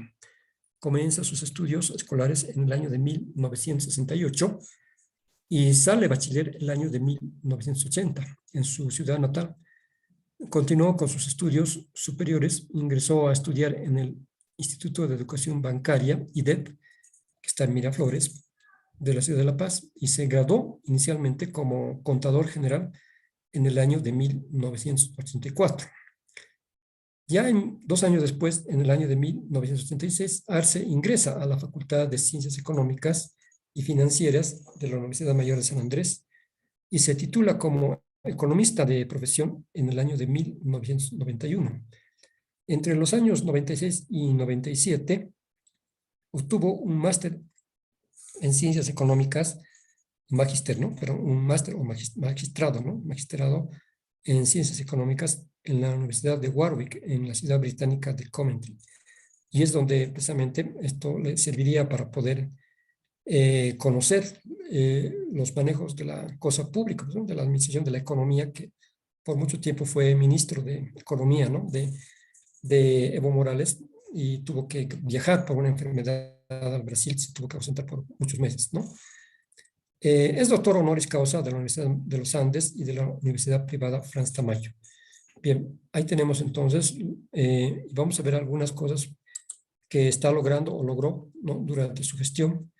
El 8 de noviembre del año 2020 asume como presidente de Bolivia junto con su vicepresidente David Choquehuanca, estrenando una nueva banda presidencial que incluye el escudo de Bolivia, la huipala, la flor de patujú y la cantuta. La política exterior, ¿no? En política exterior destituyó las relaciones con el gobierno de Nicolás Maduro y desconoció a Juan Guaidó como presidente de Venezuela, ya que el anterior presidente, ¿no?, Yanine Áñez, había hecho todo lo contrario, ¿no? Desconoció a Nicolás Maduro y se conoció a Juan Guaidó como presidente constitucional de Venezuela. En cambio, él, se hace esta medida y más bien se conoce a Nicolás Maduro y desconoce a Juan Guaidó, ¿no? Como presidente de Venezuela. Asimismo, retomó relaciones con la República de Irán.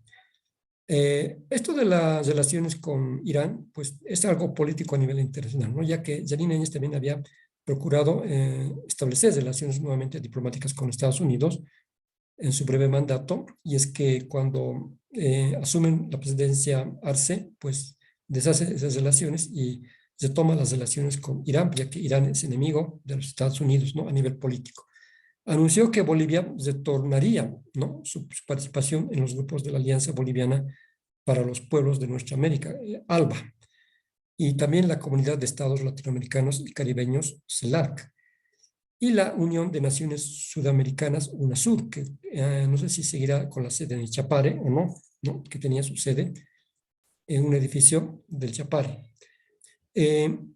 Luego, ¿cómo fue la gestión del COVID-19 del presidente Arce, ¿no? El 30 de diciembre de 2020, el gobierno de Luis Arce firmó un contrato con el gobierno de Rusia para la compra de 5,2 millones de dosis de la vacuna rusa Sputnik 5, que era la vacuna original Sputnik, ¿no? Porque había otras Sputnik que no eran originales. Por ejemplo, la vacuna argentina, que también tenía el nombre de Sputnik, que era una versión, ¿no? Como la Coca-Cola. La Coca-Cola se fabrica en Estados Unidos, pero en otros países también se fabrica Coca-Cola, ¿no? Igual, la Sputnik en Argentina no era tan efectiva como la original, que era la Sputnik rusa 5, desarrollada por el Instituto de Investigación Epidemiológica de la Unión de Rusia, el Instituto Gamaleya, ¿no?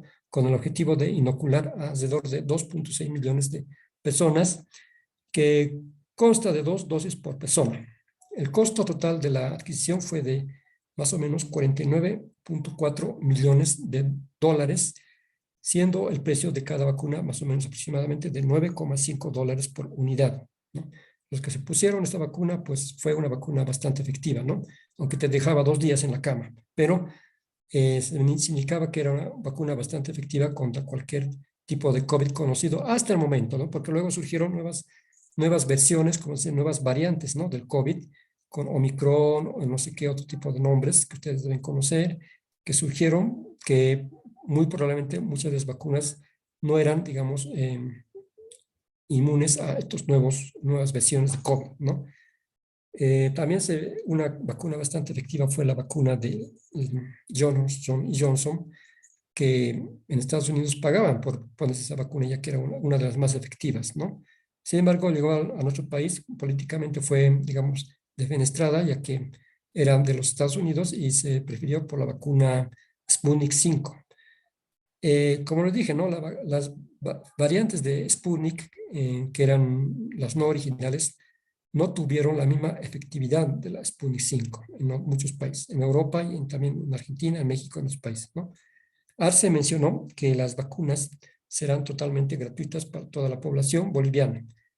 Ante las dudas expresadas, cuestionamientos y críticas hacia la vacuna de origen ruso por parte de algunos sectores de la sociedad, y que dijeron que era una vacuna que muy probablemente provocaría algunos síntomas mortales, ¿no? El gobierno señaló que la aplicación de la vacuna sería decisión voluntaria de cada persona y no sería obligatoria, ¿no? Eso sí, dijo, pero aún, o bien, como cuando dice eso, pues es lo contrario, ¿no? Cuando tienes que ir a una institución, o bien hospital, o tienes que hacer alguna gestión administrativa, pues su vacuna, ¿no? Su carnet de vacuna o esto, ¿no? Con eso que te decir que es obligatorio, ¿no? Especialmente si quieres viajar y viajar y sacar un pasaporte, igual, su vacuna, ¿no? Entonces la vacuna de alguna forma es obligatoria, ¿ya? Pero en otras formas, si no quieres vacunarte, pues no te atengas a las demandas del servicio funcionario, ¿no? Del funcionario, ¿no? El 28 de enero de 2021 ingresó a Bolivia el primer lote de 20,000 vacunas de la Sputnik 5 al país, y en este primer lote, ¿no? Muchas personas se peleaban por la Sputnik 5, ¿no?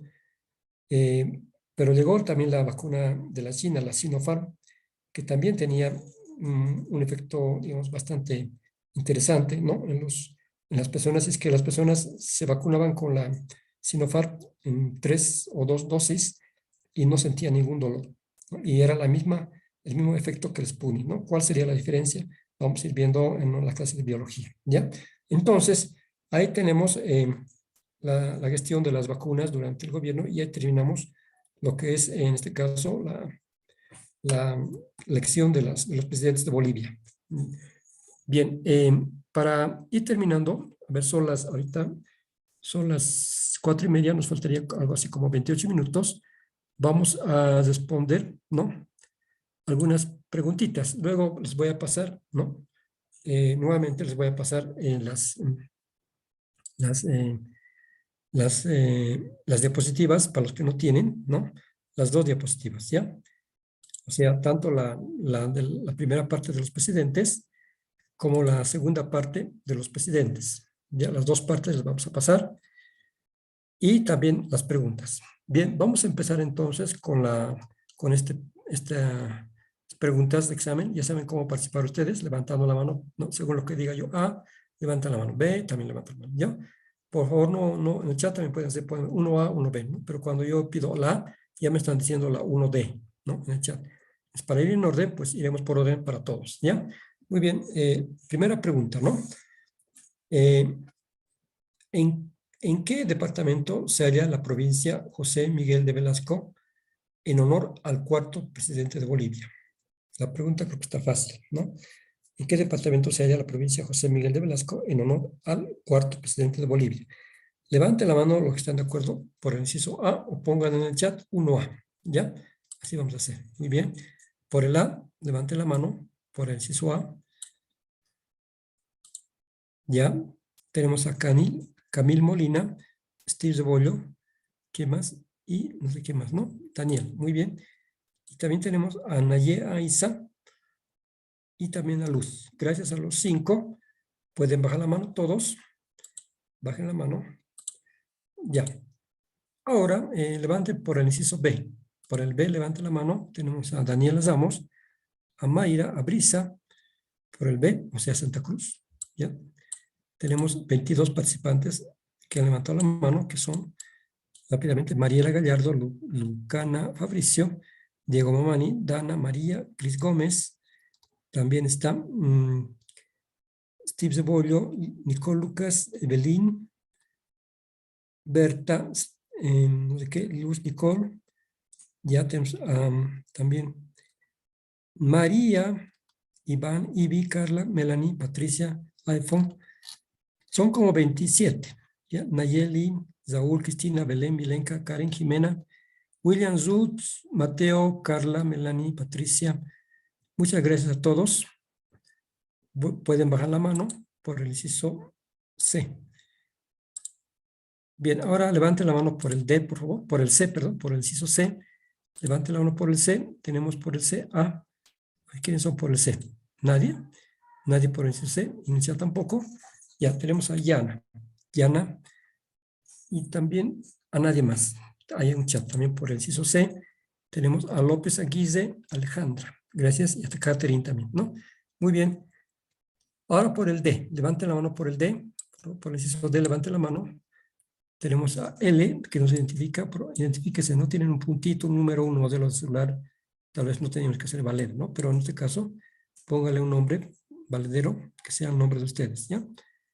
¿Quién más? Aparte de L. Ya, gracias por su participación. Vamos a dar la respuesta de la pregunta número 1, ¿no? Como ustedes la mayor parte han respondido bien, inciso B, Santa Cruz, ¿no? Santa Cruz es la respuesta correcta, ¿ya? Anoten 1B. Vamos a pasar a la siguiente pregunta, que es la pregunta número 2. ¿Con cuántas provincias o departamentos nació Bolivia? Tenemos 4 opciones: La Paz, Pando, Alto Perú; B, Cochabamba, Charcas, Chuquisaca, Tarija; C, Sucre, Potosí, Santa Cruz, Oruro; D, Potosí, Charcas, La Paz, Santa Cruz, Cochabamba. Muy bien. Levante la mano por el inciso A. Levante la mano por el A. Levante la mano por el inciso A. O chaten. Póngale 2A, ¿no? Bien. Por el B. Levante la mano por el B. Inciso B. Ya, Camil Molina, Carla Brisa, Grace, Kilmas Shirley. Ya, gracias a los 4. Pueden bajar la mano. Muy bien, en el chat tenemos por el B a María, a Rocío y a Lucy, perdón, ¿no? Lucy, también a Aley López Aquise. ¿Ya? Muy bien. Janet también está. Mar Mendoza Ruiz. Gracias a todos. Bajen la mano. Ya, ahora sí. Ahora levanten la mano por el inciso C. Por el C. Levanten la mano por el C. Williams, Patricia, Adriel, Belén por el C. Steve, Rocío en el chat y también Candy. Gracias a todos, Nayen, por el C. iPhone, Belén, Adriel, ¿no? Gracias. Pueden bajar la mano. Gracias. Ahora levanten la mano, por favor. Levanten la mano. Un momentito, a ver. Ya tenemos a Luz, Daniela, Burgos, Jimena, Lady, Steve Zebollo, ¿no? Ivy Burgos, ¿no? Gracias. Y tenemos acá por el D, 2D. Tenemos a Mayra, Alejandra, Grace. Bueno, Grace por la C. Mayra, Alejandra. Y también a Rocío Peña, Steve Zebollo, Candy Quispe, Aisa Naya, L y todo lo que es, ¿no? No se tienen nombres, así que no puedo decir, ¿ya? Muy bien, gracias a todos. A Emanuel también, ¿no? Steve, Chris, Burgos, etcétera, etcétera. Muy bien. Ahora sí, bajen la mano. Velia también y también Jocelyn, por el D. Bien, vamos a dar la respuesta a la pregunta número 2, evidentemente. La respuesta verdadera es el inciso D, ¿no? El inciso D, anótense D. Potosí, Charcas, La Paz, Santa Cruz y Cochabamba. Ya, esa es la respuesta correcta. Bolivia nace con 5 departamentos, ¿no? Antes decían provincias, pues dejan de ser provincias, son departamentos, ¿no? Potosí, Charcas, que ahora actualmente es Chuquisaca, La Paz, Santa Cruz y Cochabamba. Pero, bueno, Oruro luego nace, se desprende de Potosí y sale como departamento independiente también, ¿no? Muy bien. 1, 2, sí. 1, 2, 3, 4, 5, 6. Muy bien. ¿Durante qué gobierno se dictó la primera ley de imprenta? Pregunta número 3. ¿Durante qué gobierno se dictó la primera ley de imprenta? Levanten la mano por el A, por favor. Levanten la mano por el inciso A. Dana, Mariela, Gallardo, Steve, Prenda. Gracias a los 4 y también a Ivy Burgos. Levantan por José María Chá. También Koch y Williams, ¿no? Muy bien, gracias. Pueden bajar la mano todos. Muy bien. En el chat tenemos también en este caso, a Lucy. Ya, a Lucy nomás. Muy bien. Por el B, José María Linares. Levante la mano de la pregunta 3. 3. Grace. ¿Quién más? Y también en el chat tenemos por el 3, tenemos a Cristina y a Lucy. Muy bien. Gracias. Y Camil Molina y Grace. Gracias a todos. Bajen la mano. Todos. Gracias. Ahí no. Muy bien. Ha tratado de cesar. Muy bien. Voy a volver a abrir. Muy bien, ahora sí. Cualquiera que se sale, ¿no? En el colegio era, ¿no? Voy al baño un ratito y se salen de la sala y vuelven, ¿no? Los niños a cada rato, ¿no? Voy a hacer pis, pero en el Zoom es, ¿no? Algunos van a entrar y yo les he trancado la puerta de la sala, pero bueno, van a tener que tocar, ¿ya? Muy bien. Por el C, Ismael Montes. Levanten la mano. C. Emanuel, Adrián César, Janet, iPhone, Mari Mendoza, Cris Gómez, ya, Milenka, Cintia, Belén, Mayra Alejandra. Gracias a todos, a los 11 que han levantado la mano. Pueden bajar la mano, todos. En el chat no hay nadie. Muy bien, gracias. Ahora por el D. Hugo Vance. Ahora sí levante la mano por el D. Rocío. ¿Ya? ¿Quién más? Por el D. A ver, tenemos a Cintia Cartagena y Brisa García. Cintia Cartagena y Brisa García. Y también Naye Aiza, ¿no? Naye Aiza. Y también Lady Giovanna Manaira o Manaira Adorno. Muy bien. Gracias a todos. María también, Brisa García. ¿Pueden bajar la mano todos? Ya. Ayaviri también dice que es el D. Vamos a dar la respuesta de la 3. Creo que es fácil, ¿no? La mayor parte contestado bien nomás. La respuesta sería José María Chá, ¿ya? Como presidente, ¿no? En este caso, pero presidente que dictó la primera ley de imprenta, ¿ya? Sí había una ley de imprenta desde inicios del gobierno, pero no se respetaba como su legalidad, ¿sí? Más que todo fue, en este caso, durante este gobierno. Ahora, si alguien me dice, creo que no es José María Chá, sino creo que es el señor José María Linares, ¿no? Que gobernó más o menos por esa época. Tendríamos que tener un sustento teórico, ¿ya? Pero lo que yo sé es que fue José María Chá. Muy bien, vamos a pasar a la pregunta número 4. Habilitó los puertos de Tocopilla y Antofagasta en el año de 1871. Habilitó los puertos de Tocopilla y Antofagasta en 1871. Bien, levante la mano por el inciso A, por favor. Levante la mano por el A. Juan José Torres. Levante la mano. Juan José Torres. Ya tenemos a Moisés Lunasco. Ya, gracias Moisés. También tenemos a nadie más. Gracias. Ahora por el B, Tomás Frías. Tomás Frías, Rocío, Natalie, Camil, Daniela, Alexa, Naire, iPhone, Erika, Luz, Williams y Cook, Luz, Nicole, y no tengo un número más ahí, no voy a leer los que tienen nombre, ¿ya? Erika, muy gracias. Pueden bajar la mano. Pueden bajar la mano todos. Ya. Por el inciso, ahora tenemos el chat acá también, ¿no? 4C, Lucy, gracias. Ahora por el D, Sebastián Agreda. Por el D, ya estamos en la pregunta 4. Emanuel, y también tenemos a Steve Zebol, gracias. Muy bien, entonces vamos a proceder a dar la respuesta de la pregunta número 4, ¿no? Y creo que está fácil también para ustedes. La mayor parte han contestado bien, ¿no? Habilitó los puertos de Tocopilla y Antofagasta fue el señor Agustín Morales Hernández, ¿ya?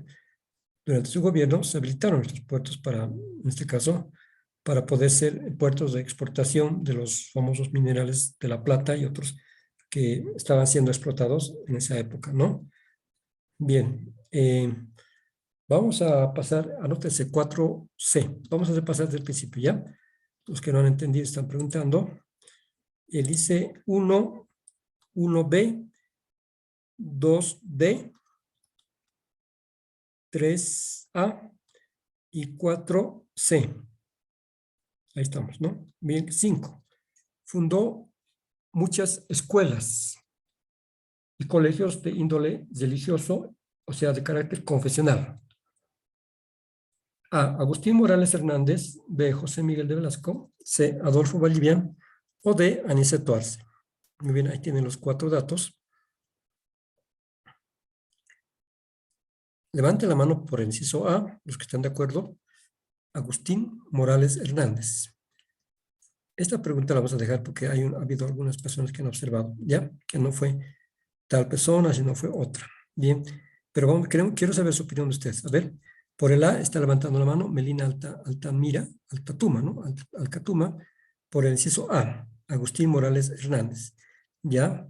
También está levantando la mano, en este caso, Lucy. Gracias, Lucy.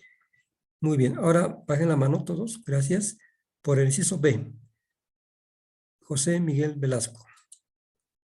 Tenemos a Melina. Aquí tenemos a otra Melina Alcatuma, Camil, Rachel, Adriel, María, Mateo, Mariela, iPhone, Mateo Flores. Muy bien, gracias a los 8. Pueden bajar la mano todos.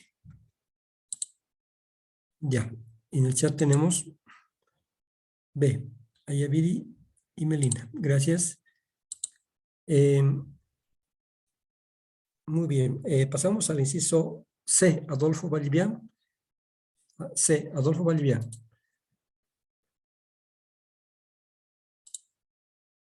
Ya, Adolfo Vallivian. Aramayo, Natalie. Nataluque, gracias por el C. 5 años. Muy bien, gracias. Muy bien.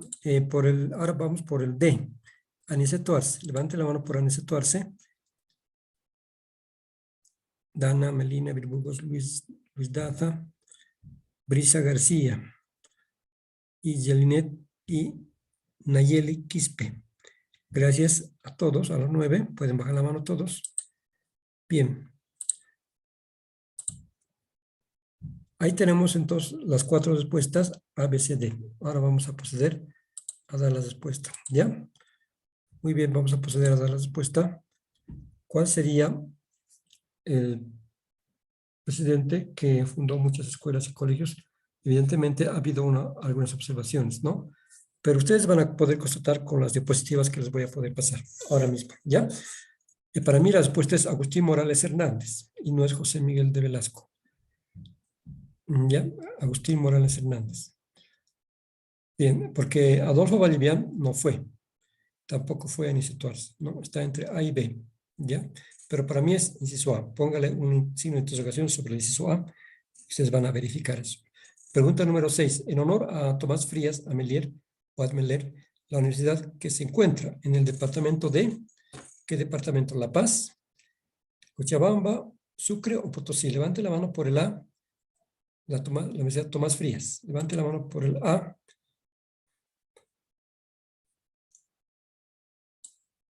Por el B.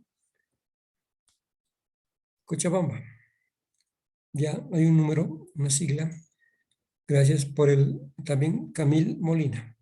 También por el B. Lucy también, ¿no? Luz, gracias. Ahora por el B. Por el C.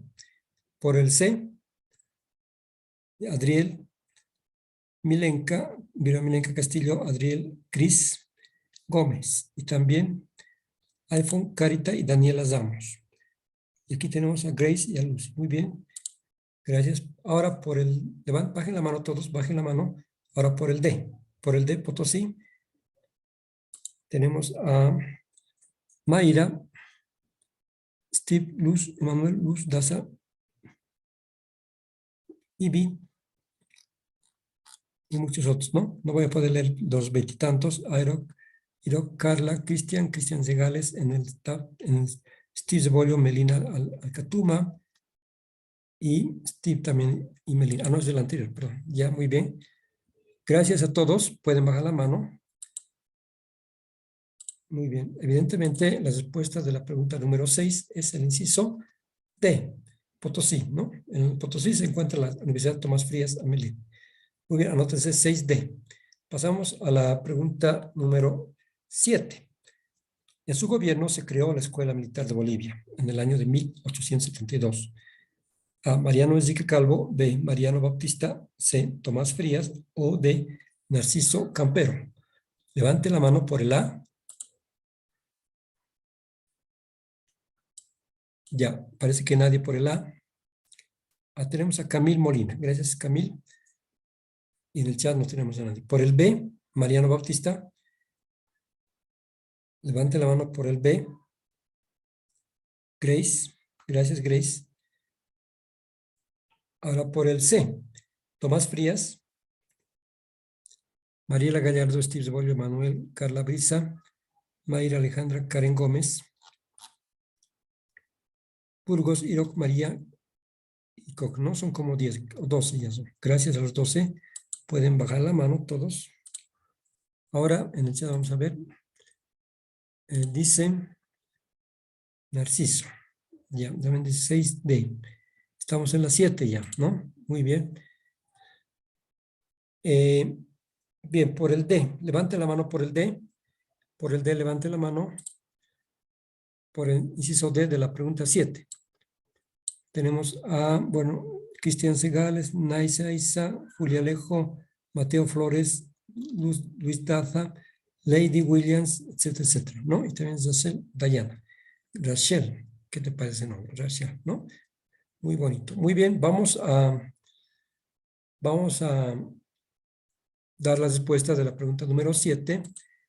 ¿no? Y muy pocos han contestado, ¿no? Pero es el señor Tomás Frías, que fue un gobierno civil, que creó la primera escuela militar de Bolivia con la dotación de información y formación en manejo de armas modernas para los cadetes y militares de la Escuela Militar de Bolivia, que en ese entonces se llegaba pues, ¿no? En la Universidad Mayor de San Andrés, detrás del monobloc.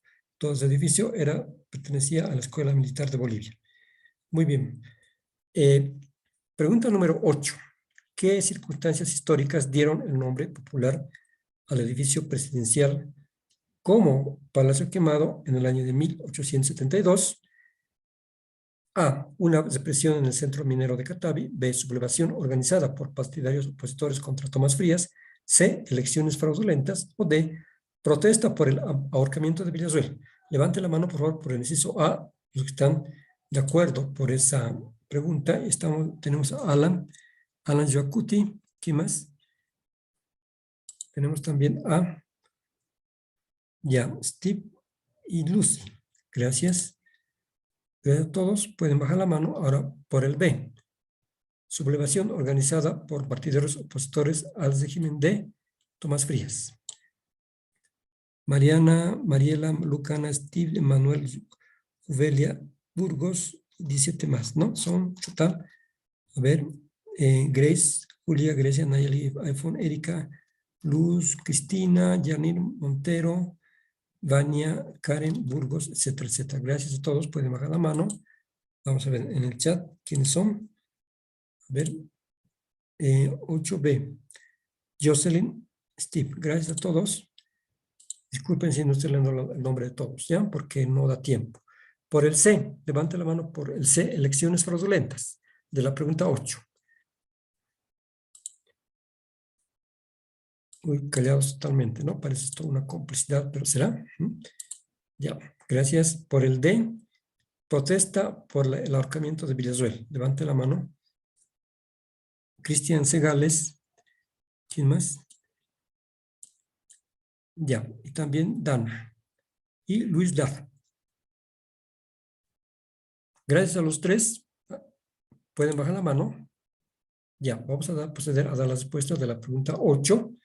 Y evidentemente la respuesta, la mayor parte responde bien, es una sublevación organizada por partidarios opositores contra Tomás Frías a momentos de su ausencia. Aprovecharon para crear un estado de anarquía en la Plaza Murillo y entraron, ¿no?, los famosos políticos contrarios a Tomás Frías a incendiar, ¿no?, un acto delictivo de incendio del Palacio de Gobierno en el año de 1872, pero no prosperaron en su intento, gracias a Dios, ¿no?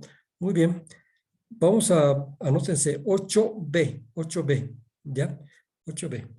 Luego, por favor, para los compañeros que se han retrasado en las respuestas, alguien solidario les puede pasar brevemente, ¿no?, las respuestas, ¿ya? Después, posteriormente. La última pregunta de hoy día. ¿Durante qué gobierno se creó Yacimientos Petrolíferos Fiscales Bolivianos en el año de 1936? Creo que está fácil para los que saben y han estudiado. A. Carlos Blanco Galindo, levante la mano. Carlos Blanco Galindo, levante la mano. Yamiel Camil Emanuel. Muy bien. Yamiel Camil y Emanuel y Jazmín. Son 4. Gracias a los 4 pueden bajar la mano. En el chat tenemos a Patricia y a Steve. Ya, gracias también a los dos. Y pueden, bajen la mano todos. Ahora vamos a votar por el inciso B. Tomás Monge. Tomás Monge, levante la mano. Tomás Monge. Muy bien, parece que no hay nadie.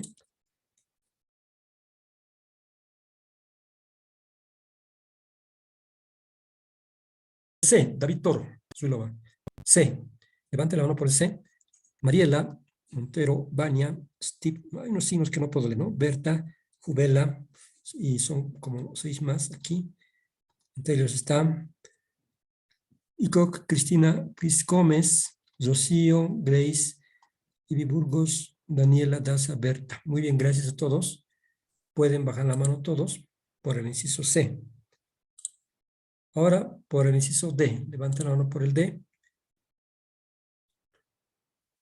Yesiendi Gutiérrez en el chat.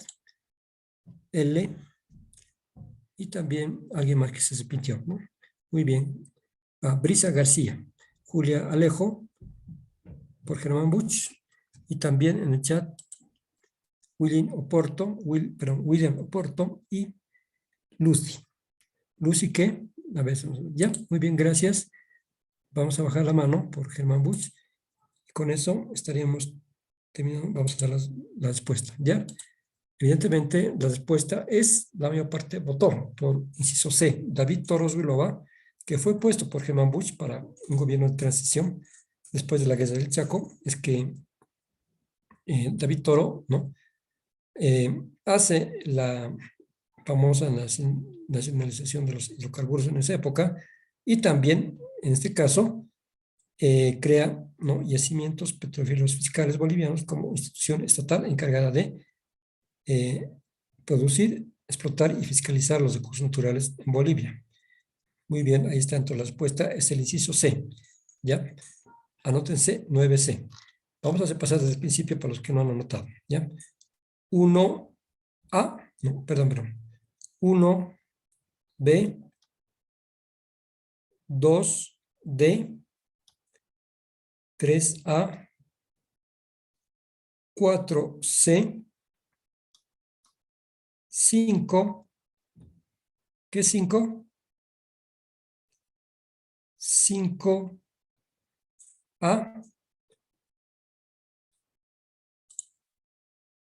ya, gracias. 6, ¿qué es 6? 6 es, ¿qué número es 6? 6D, muy bien, 6D. 7 es 7C, ya, 7C, muy bien. 8 es 8B, 8B, muy bien. Y 9 es 9, 9 ¿qué es?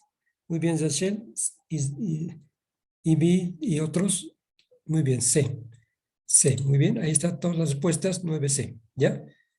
Muy bien, muchas gracias por su participación. La siguiente clase vamos a concluir con las preguntas de presidentes y también vamos a hacer otras preguntas de otras materias. También vamos a entrar a lo que son los símbolos patrios, ¿ya? Muchas gracias. Si antes que quiera alguien hablar, no, voy a habilitar los micrófonos rápidamente. Por favor, ya están con los micrófonos. Sí, lo voy a mandar al grupo.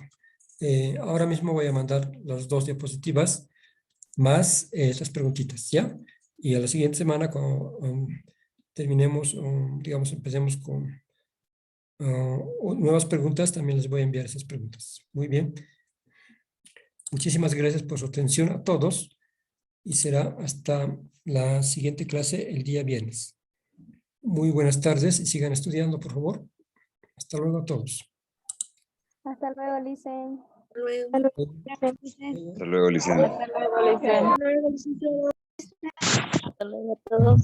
Hasta luego. Hasta luego. Hasta luego. Muchas gracias. Hasta luego. Mis reyes.